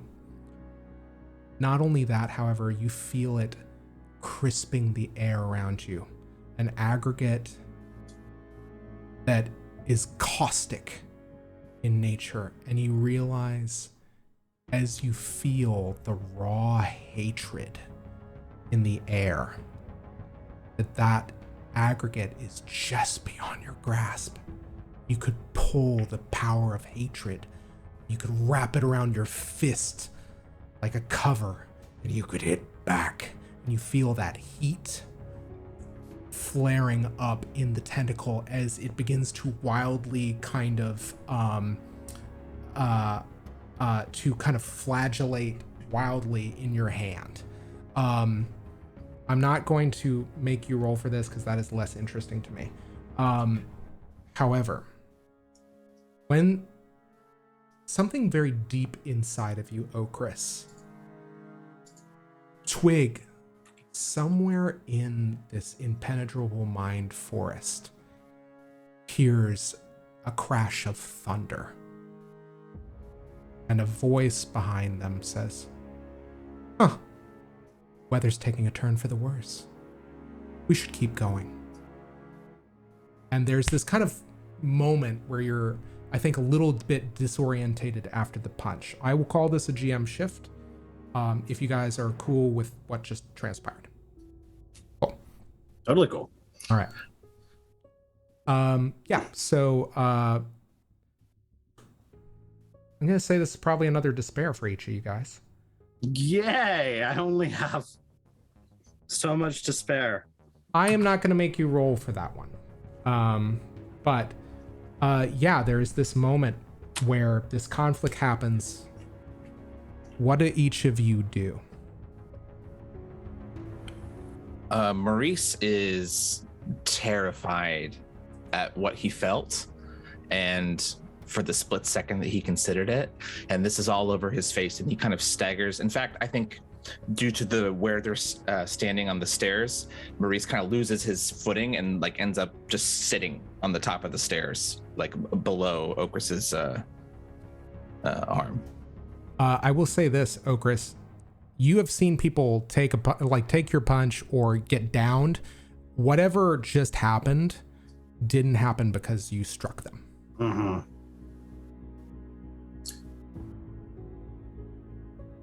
Did you get everything out of that you wanted to? As you're saying that, Maurice is using your body to climb up, and his face is gone. Like all of the piss and vinegar he had in him is gone, and he says, "I'm sorry. I'm worried about Twig, and I think we both need to get some rest." Ooh. Let me look at a thing, because you are touching me. Where are you? Sorry, I'm looking at my character sheet, and it's fucking I don't think you have fast. any deleterious effects up. Do you have a secret that you can use? That's not what I'm trying to do. Okay. I don't have any enough ability. It's 4. Oh, Okay. God. I really wanted to try to get my grubby little paws on whatever just happened, but I can't. Okay. And yeah, so Okris is just looking at Maurice. And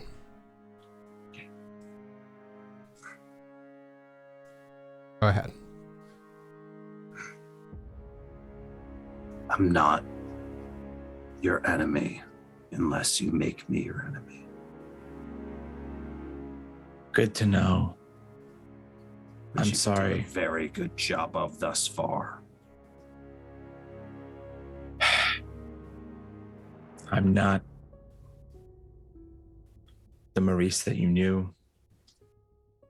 And I think I wasted an opportunity to start off on the right foot. To be fair, I did watch Twig die, and you started attacking me. Can we call a mulligan on this? They're not dead.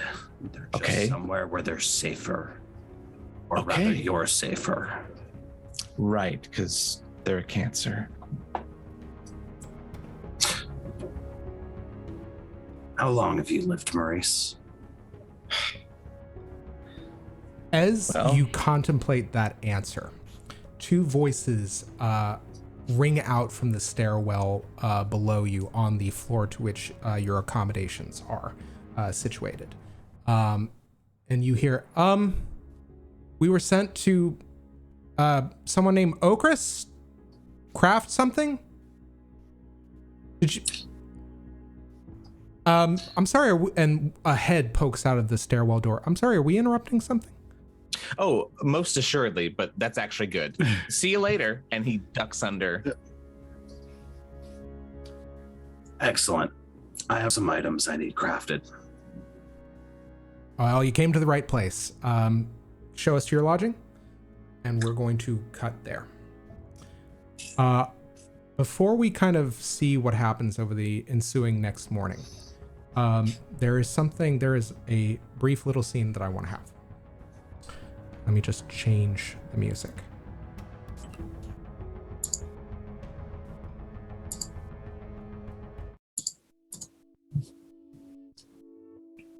Actually, let's change it to this. Kieran, you are in your accommodation in the Acclimation Center. You've just had this conflict with Gabrielle. What are you doing? I think Kyrrie is pacing around her accommodation. She doesn't really know where to be. She's tried sort of sitting, perching various places, the bed, a little stool by a fireplace. I imagine the Hendassa have some nice rooms and accommodations. She's tried staring out the window. That doesn't really bring her any respite. She sort of washes her hands, splashes water over her face, and gazes at herself in the mirror. Just searching the reflection, but it doesn't seem to give her the answer she's seeking. And there is a moment where you realize, because you've created it, there is a mirror in this room. The reflection follows you.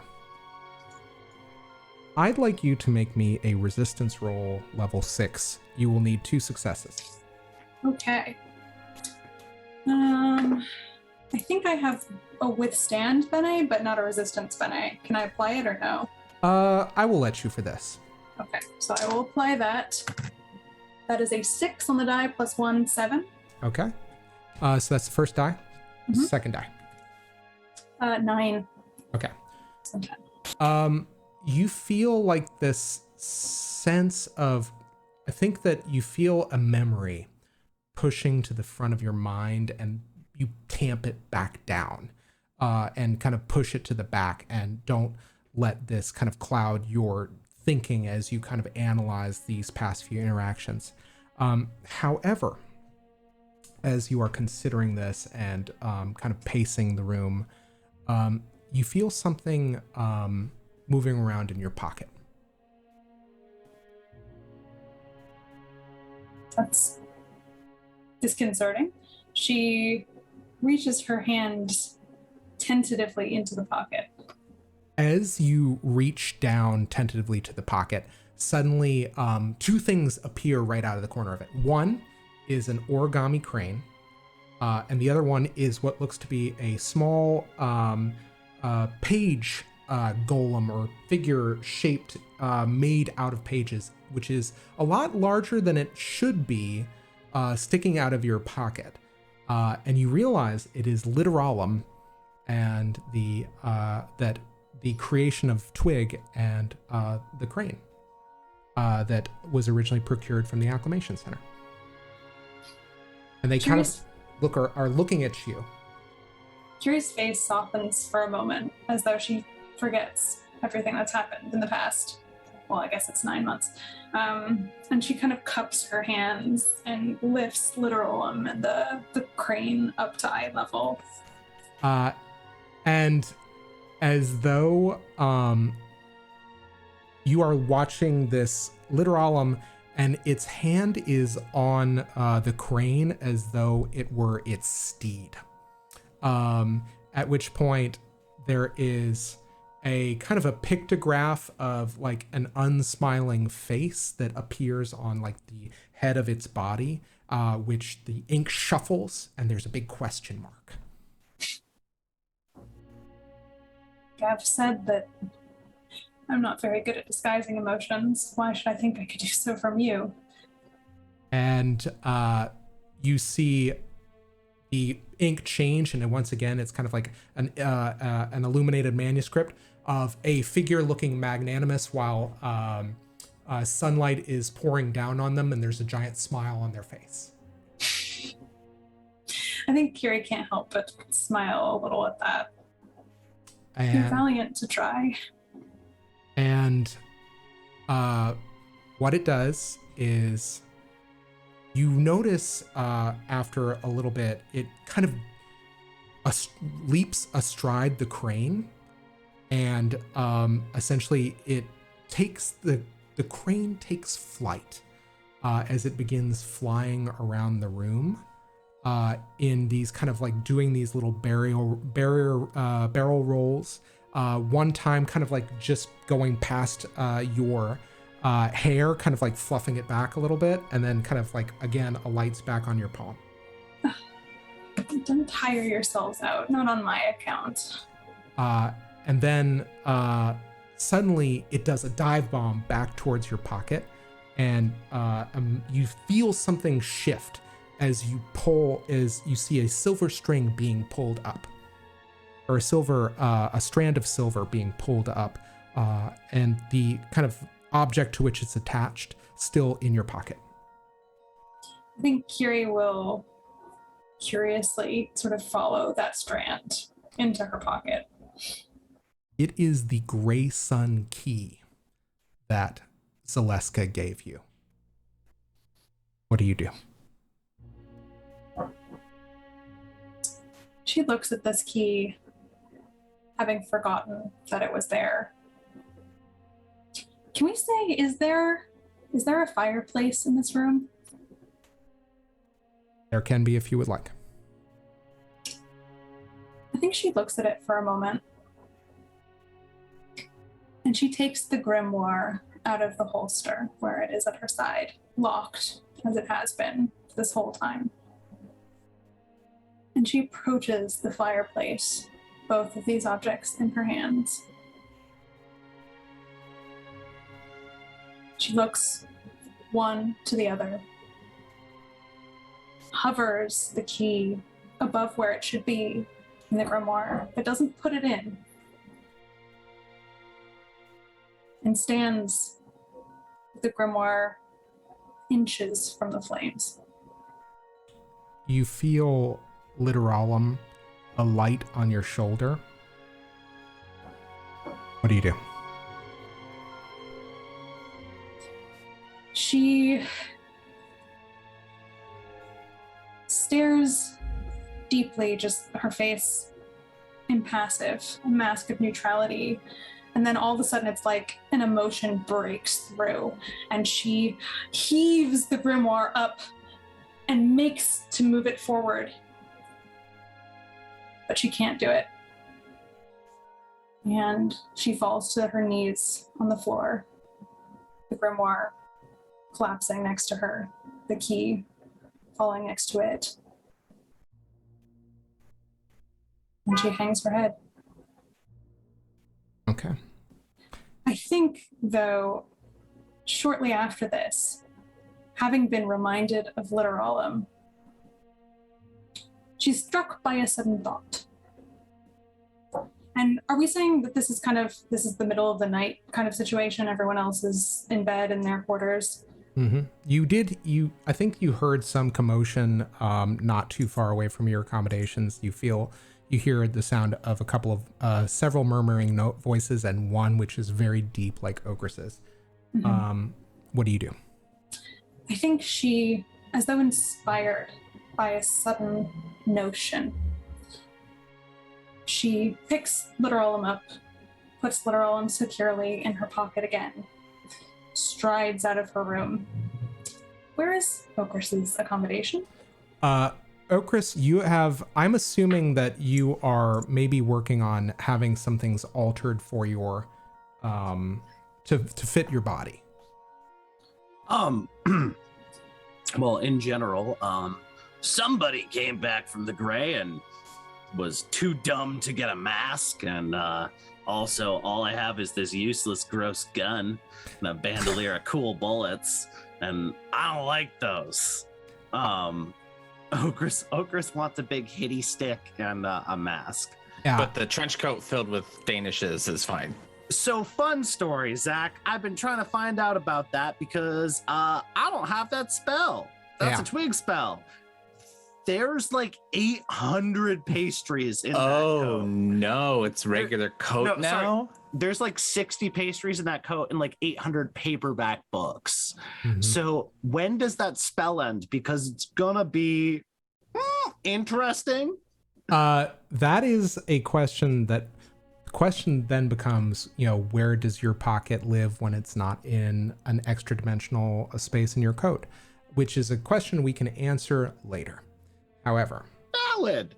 Okay, so you, Kyrrie, come upon this open door where you are hearing Okris's kind of like very kind of quiet growls as you hear these makers from the kind of clad in Grey Reaper garments, one of whom has stripped off their gray trench coat and is basically moving with a tape measure and some calipers and measuring everything from Okris's reach to the width between their cheekbones. What are you doing?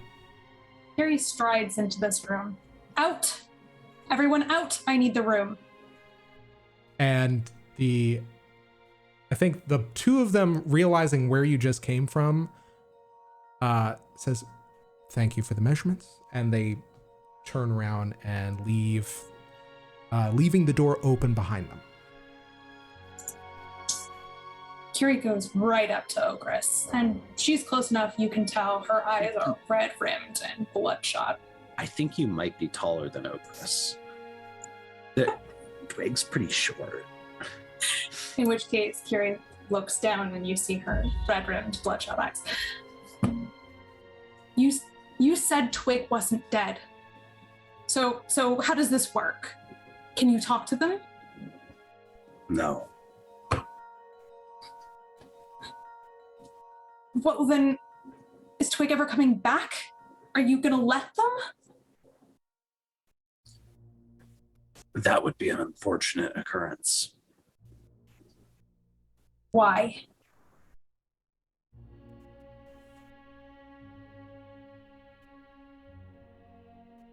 Because some things should not have trust placed in them.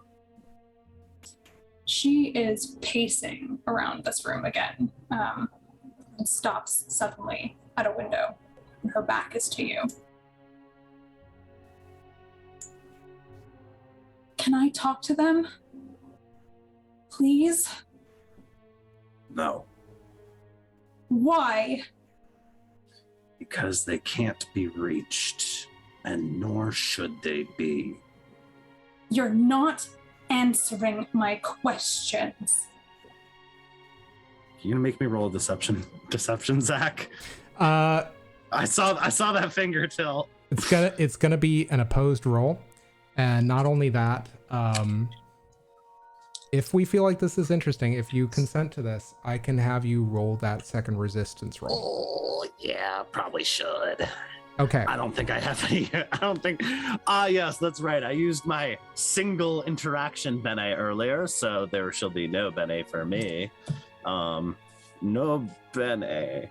I have nothing. So this is just going to be a straight roll on my fight. Okay. I don't know what that is, what Kyrrie is rolling. It's a 4. Okay. Kyrrie, go ahead and make your roll. Okay. 6. Okay. Okris sits on a throne of lies. Okris, I need you to make me, as you realize that your deception is being seen through, I need you to make that experimental roll for me that we foregoed last time. You sparkly green boy. Yeah, 0 to 1 is the range. It's another 7. Okay. Okay. I think this might be for, no, I don't think that triggers anything. You do know that Okris is lying to you. Don't insult me by lying to me. I don't know where they've gone. I don't know what you've done to them, you warden, you jailer. I just... Give it to me straight. Are they coming back? Not if I can help it. Then we're at cross purposes, it seems. Consider this a warning, Okris. Perhaps you thought Allegra was dangerous. I am more so. Do not cross me. What are you gonna do? Kill me? That would prevent Twig from coming back now, wouldn't it? And I think you'd like that.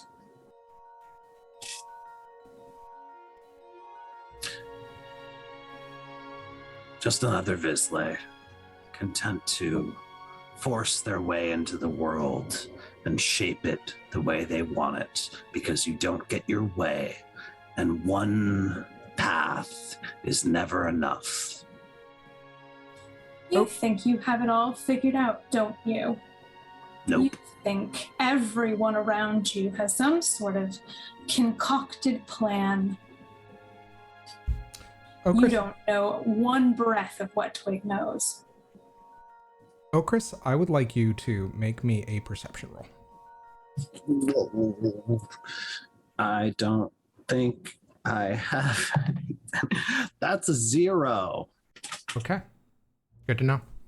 I see nothing. Yeah, I think that you are so at cross purposes and you're kind of feeling this strong emotion. It was the perception to identify my emotions? No. Oh. Valid, but fair. Okay. Is there anything left that you guys want to say to each other? Since you're so obsessed with them, you can have this. And Okris is holding Fortinbras by the barrel and holding it out towards Kyrrie. She looks, for probably the first time all night, actually taken aback. Why would you give me a weapon? Maybe I want you to use it. Maybe it's a devious plan. Maybe it's just a gun. To what end?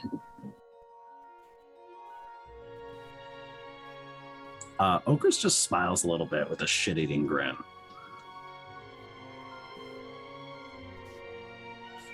I feel like I know you, but I don't want to.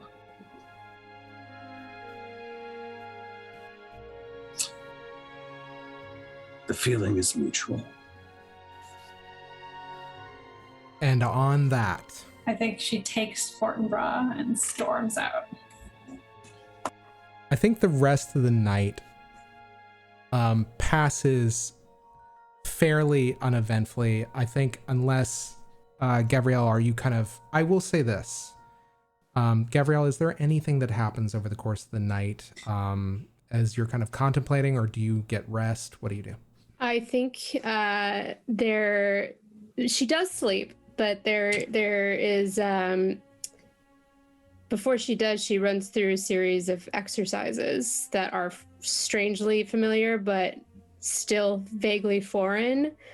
And they're just a series of complicated formations, punches, and kicks that she has seen and felt drilled many times, but she herself, being a sniper, has not really ever done. And she runs through this as if she's used to doing this, like when she wakes up or when she goes to sleep, by rote. Before, like, she vaguely feels like there's something missing from this, like when she lands a blow into the paneling, that it's not connecting the way that she knows that it did connect. But she still moves through the motions until she's so exhausted she just passes out.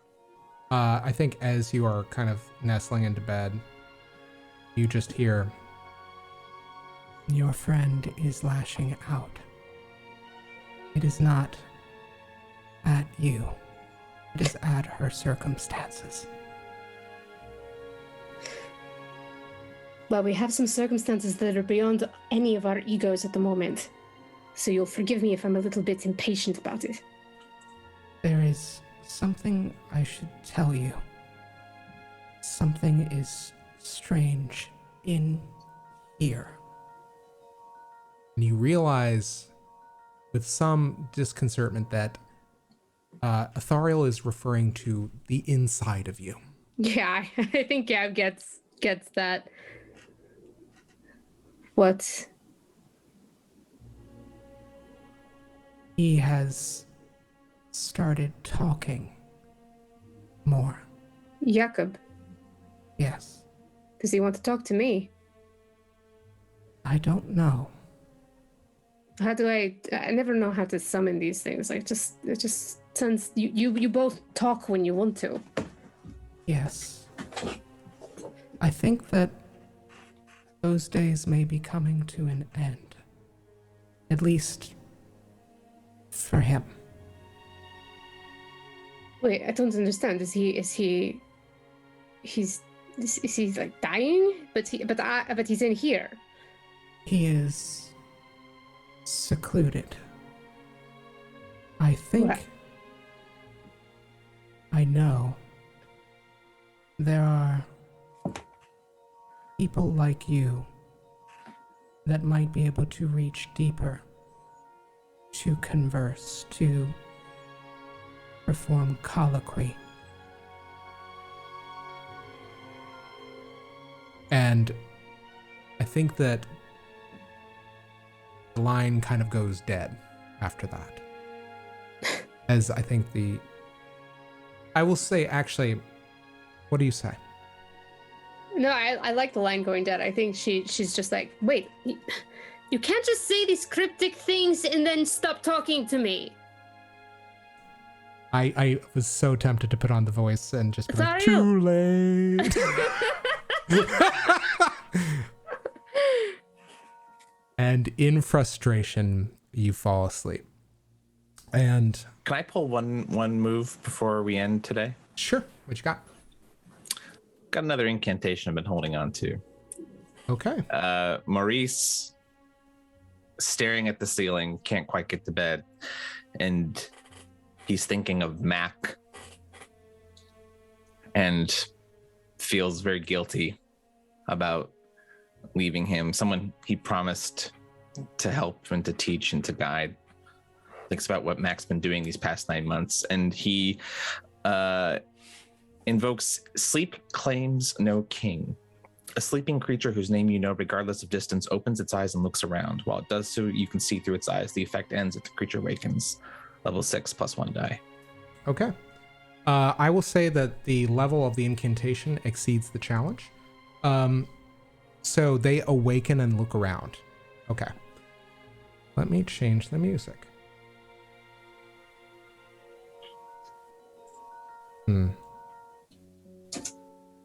Actually, let's try. Okay. As you watch the view from Mac's eyes as he awakens, your sight is gripped with a very interesting scene, which is you see a number of large kind of ropes, and you realize that Mac is sleeping on a cot. They're surrounded by ropes and kind of pulleys and very kind of elaborate systems that are mechanical, that are very familiar to you from the days in the gray when you used to probably do student theater and like one-act plays. You realize that you are whoever wherever Mac is, he is backstage someplace, sleeping in this makeshift bed. And as you kind of hear Mac's breath start in his throat, you see him look around, and there is an elaborate poster. And I'm going to ask you to make a perception roll through Mac. I am going to give you -1 to this roll because you are looking through unfamiliar eyes. Any bene to be spent? You can spend as much as you like. Well, hell yeah. I have 3 perception left, so that is an 8. 5 + 3, 8. Okay. You see a very interesting poster with this one figure on it, kind of looking like a old-time ringmaster, the hands outstretched, the smile on it beatific. In one hand is a top hat, in the other a ringmaster's customary scepter. You see, or kind of staff. You see that traditional look, and then not only that, you see what look to be kind of like these paintings of acrobats that seem to move with the poster. But you realize that these are not magicians that are performing. They are like akin to regular circus performers. And apropos to this poster on the title are the words, "The Circus of Nons," Nons. Come one, come all. See that which magic has enshrouded and deprived you. And that is what you see through Mac's eyes before going to bed. And normally I'd say we cut there. I will say, essentially, the next day, Kieran meets all of you around kind of a conference table within this facility on these Grey Reaper floors and says, "So, what's the plan?" And that is where we will end. So guys, thanks so much for sticking out with us. We are at 7:30. Guys, just gonna ask my cast real quick. Do you guys want to do character recaps, or we just gonna go ahead and do shoutouts tonight? Everybody's got time. We can do it real quick, yeah. Yeah. Okay. Character recaps. Gabrielle, Joy, Despair, character arc. That sucked. Yeah. It's so funny because there was a brief moment where it could have been Joy, but I think the realization that somehow like a friend is taking out their misplaced anger on her is really pissing her off. So that I think that just slam dunks it into despair. Yeah, absolutely. I will say, take. I believe the customary award is 2 acumen, right, guys? So take. You tell me. Usually, it's usually around 1, but sometimes 2. Yeah, I think let's count 1. Yeah, I that was your opportunity to be like, yeah, it's like usually like 5 acumen, Zach. Teacher, you forgot to give us homework. Take 1 acumen for giving your GM the greatest gift in terms of inner turmoil. Maurice, character arcs, Joy, Despair. I don't think there's much character arcing going on. I think if anything, the only thing like the defensive twig and instructing a pupil, these are both not happening in a bad way. Like this is despair time. I think he was also looking forward to like, finally we have time to talk about everything we saw in the war report and we all need to get on the same page, and that's not happening. So take that 1 despair. Take an acumen for resisting the pull of the gray sun. Okris, Joy, Despair, starting a character arc? Starting a character arc. Where's my damn heart? Okay. Oh yes, and also Choo Choo. Hello, I'm the conductor of the despair train. Because that puts me at 3 despair for this session. Oh yeah. So I was also empty, so now I'm just a pile of despair. It's fine. You can always trade that for acumen to I think it's 2 to every 1, or Is maybe it? 3. Because that would be useful, because I'm just so over here. bear that in mind, guys, because you can convert your despair into acumen. I am sorry that I've been giving you so much of it, but you guys have given me such juicy drama. We're giving it to ourselves. Let's be Yeah, real. we did this to ourselves. Thank you, Josh, for setting up that correction. It's 2 acumen to every 1 despair if you ever want to trade them in. Wait, you can trade acumen for despair? Or despair for No. acumen. Oh, I was about to say. Wait, I can trade personal experience for feeling sad? What a deal! That's just depression. Yeah. That's just depression. That's how depression works. You get really sad and then you get really good at things. Apparently. Thanks, Wait, Monty you guys Cook. have been getting good at things? That works. But yeah, according to the world of Monty Cook, that's how that works. I think I'm doing it wrong. Oh, buddy. All right. Yeah. Yeah. So just hot on that despair train. That's my only arc, because this character is new to you. Mm-hmm. I'm like a used car. I'm new to you guys. We will suss out. Slaps trunk. You can fit so much despair in this baby. I think there is a standard arc that it's like a clown car of despair. We will set that appropriate arc for you later and suss that out. Wait, there's not a standard arc called "Where's My Damn Heart"? No, it's like find a magical object.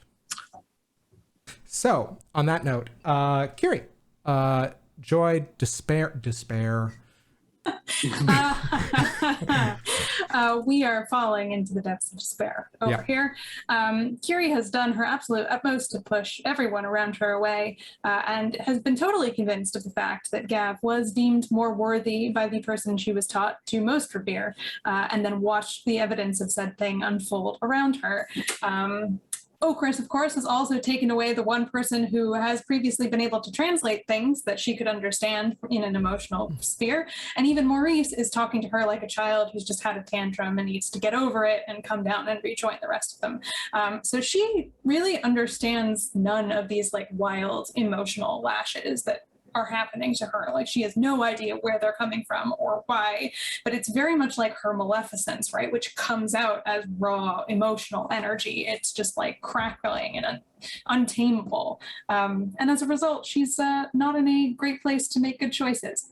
But on the plus side, she did not destroy her grimoire, which was a mercy, small mercy though it was. And I think, reveal of the fact that Literalum is still around is a slight connection still to her sanity and reality. So, a couple of good things in there. Love it. Good. And taking acumen for resisting the call to burn it all. And not only that, but for confronting Okris and seeing that they were lying to you. So we are going to end the session there right after we do shoutouts. I will go last. Go ahead, Marcy. What shoutouts you got for us? Yeah. So thanks everyone, first off, for tuning in today. It's great having y'all in the chat. If you want more fun stuff on Manpod Studios, we got shows galore. On Tuesday, I'm very happy to say on Flights of Fandom, 8 p.m. Eastern Time, we will be doing a Superman-themed one-shot with the amazing Jeff Stormer being our DM with his award-winning game. Anyone can wear the mask, so please tune in. It's going to be great. Later on this month for the Flights of Fandom show, we're going to be doing a two-parter in the world of Firefly, and Zach will be DMing us through this wonderful heist that I'm sure will go super smoothly. Ain't nothing in the verse can stop us. It's going to be great. So tune in for all of those through the month of September. Along the way, tune in on Wednesdays for our Manapot happy hours. Those are also at 8 p.m. Or even join us for those happy hours because we always need more players. So, stay tuned, join us on our Discord, and catch up on a ton of our shows on our YouTube channel. I think there's going to be more coming up soon too, right? Oh yeah. I think as soon as we start kind of putting things in a row, we're going to have all of Escape from Arkham. We're going to have all of Good Society, which our own Marissa was a moderator of, as well as the Agatha Christie Mysteries one-shot that she did in Good Society. We also have a ton of extra one-shots. I think we might have Clever Girls on there, like the Jurassic Park one-shot where everybody's a velociraptor. So so much is coming, so you got to stay tuned. Yeah. And that's all I got for y'all. Excellent. Bill, what shout outs you got for us? I want to make sure we talk about Encounter Party, friend of the show. Big news coming down the horn. Stay fixed to their Twitter feed. I can't share it, obviously, but I heard a rumor. And I want to plug Martina Da Silva. Go to youtube.com/Martina, DASILVA, Da Silva. She's putting up great videos every now and then. She actually has a Patreon as well, if you want to check that out. And she did our lovely theme song. And lastly, some more news with Cody Johnson. He's going to tell you what's what. And then the only science podcast that exists, Bewilderments and Scientifics with Professor Scott Bugg. Check that out. Love it. Hops, what do you got for a shout out this week? Crime. Wait, no. No, not that one. I don't know. I'm just gonna. Most of my standards are covered. So let's go ahead and shout out more Jeff Stormer. Yes. Again, Jeff will be GMing our one shot this week over on Flights of Fandom, 8 p.m. again. Can I just interrupt and say Jeff won a freaking Emmy? He won an Emmy. Emmy award-winning GM and game writer Jeff Stormer also has a really fantastic podcast called Party of One, and you should totally check that out. Where every week they go through and they play a one-on-one game of a different RPG, and they're fucking rad. And you should also check out his other podcast, because everything he touches is gold. The man is Midas, but less disastrous. That is All My Fantasy Children, with where him and Eric Catano Saez create characters in this wonderful evolving world. It's so relaxing to listen to. It's just listening to them nerd out about making characters and how they fit into the world, and it builds this whole mythology. It's beautiful. Check it out. Excellent. Marissa, shout outs. The usual. I am working on an in development TTRPG project called Omens Rising, which is a science fantasy system inspired by JRPGs. We're just wrapping up the 6th alpha test. So check us out on Twitter at Omens Rising to keep apprised of how that's developing. It is one of the coolest worlds and just like most multicultural, interesting way that cultures have come together, both historically and in the present, that I've ever had the pleasure to be a part of. So check it out. Also, stay tuned for, we've covered most of Flights of Fandom, but stay tuned for our October Fright of Fandom, where you just might see one or more familiar faces from this stream. Yeah. And I'll leave it at that. It's going to be out of control. Guys. I'm leaving. Guys. Good, because it's over. Last shout outs. I want to first off give a big shout out to everybody that just followed us. Rabbit777, great to have you. Fox and Cox with an X, good to have you joining us.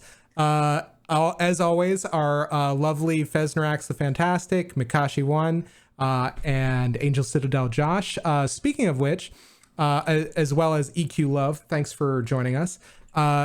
Speaking of which, Angel Citadel Josh and Fesnerax, I believe, are going to be starting up their own Invisible Sun series that runs on the Sundays that are not ours. Hell yes. So it is going to be, every Sunday is going to be Invisible Sunday now.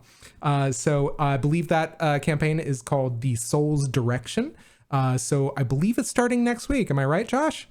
Let us know in the chat here. But and on top of that, I want to also shout out, in addition to Martina Da Silva, we also have a really great fellow that performed the new theme song, Dan Shimolinski. You can actually check out his stuff at Shimmy on the Bass. .com. The shimmy is spelled CHIMY. So please check that out. In addition to that, check out the Soul's Direction, check out all of our wonderful shows, and check out everything we got on YouTube.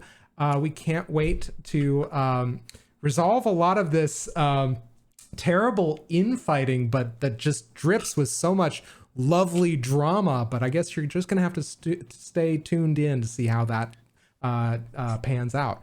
But in the meantime, as always, guys, we're grateful that you are taking the time to take a look at the show. We're going to be continuing to work on our podcast. Hopefully, end of October, early November is when we're going to do debut the first passel of episodes.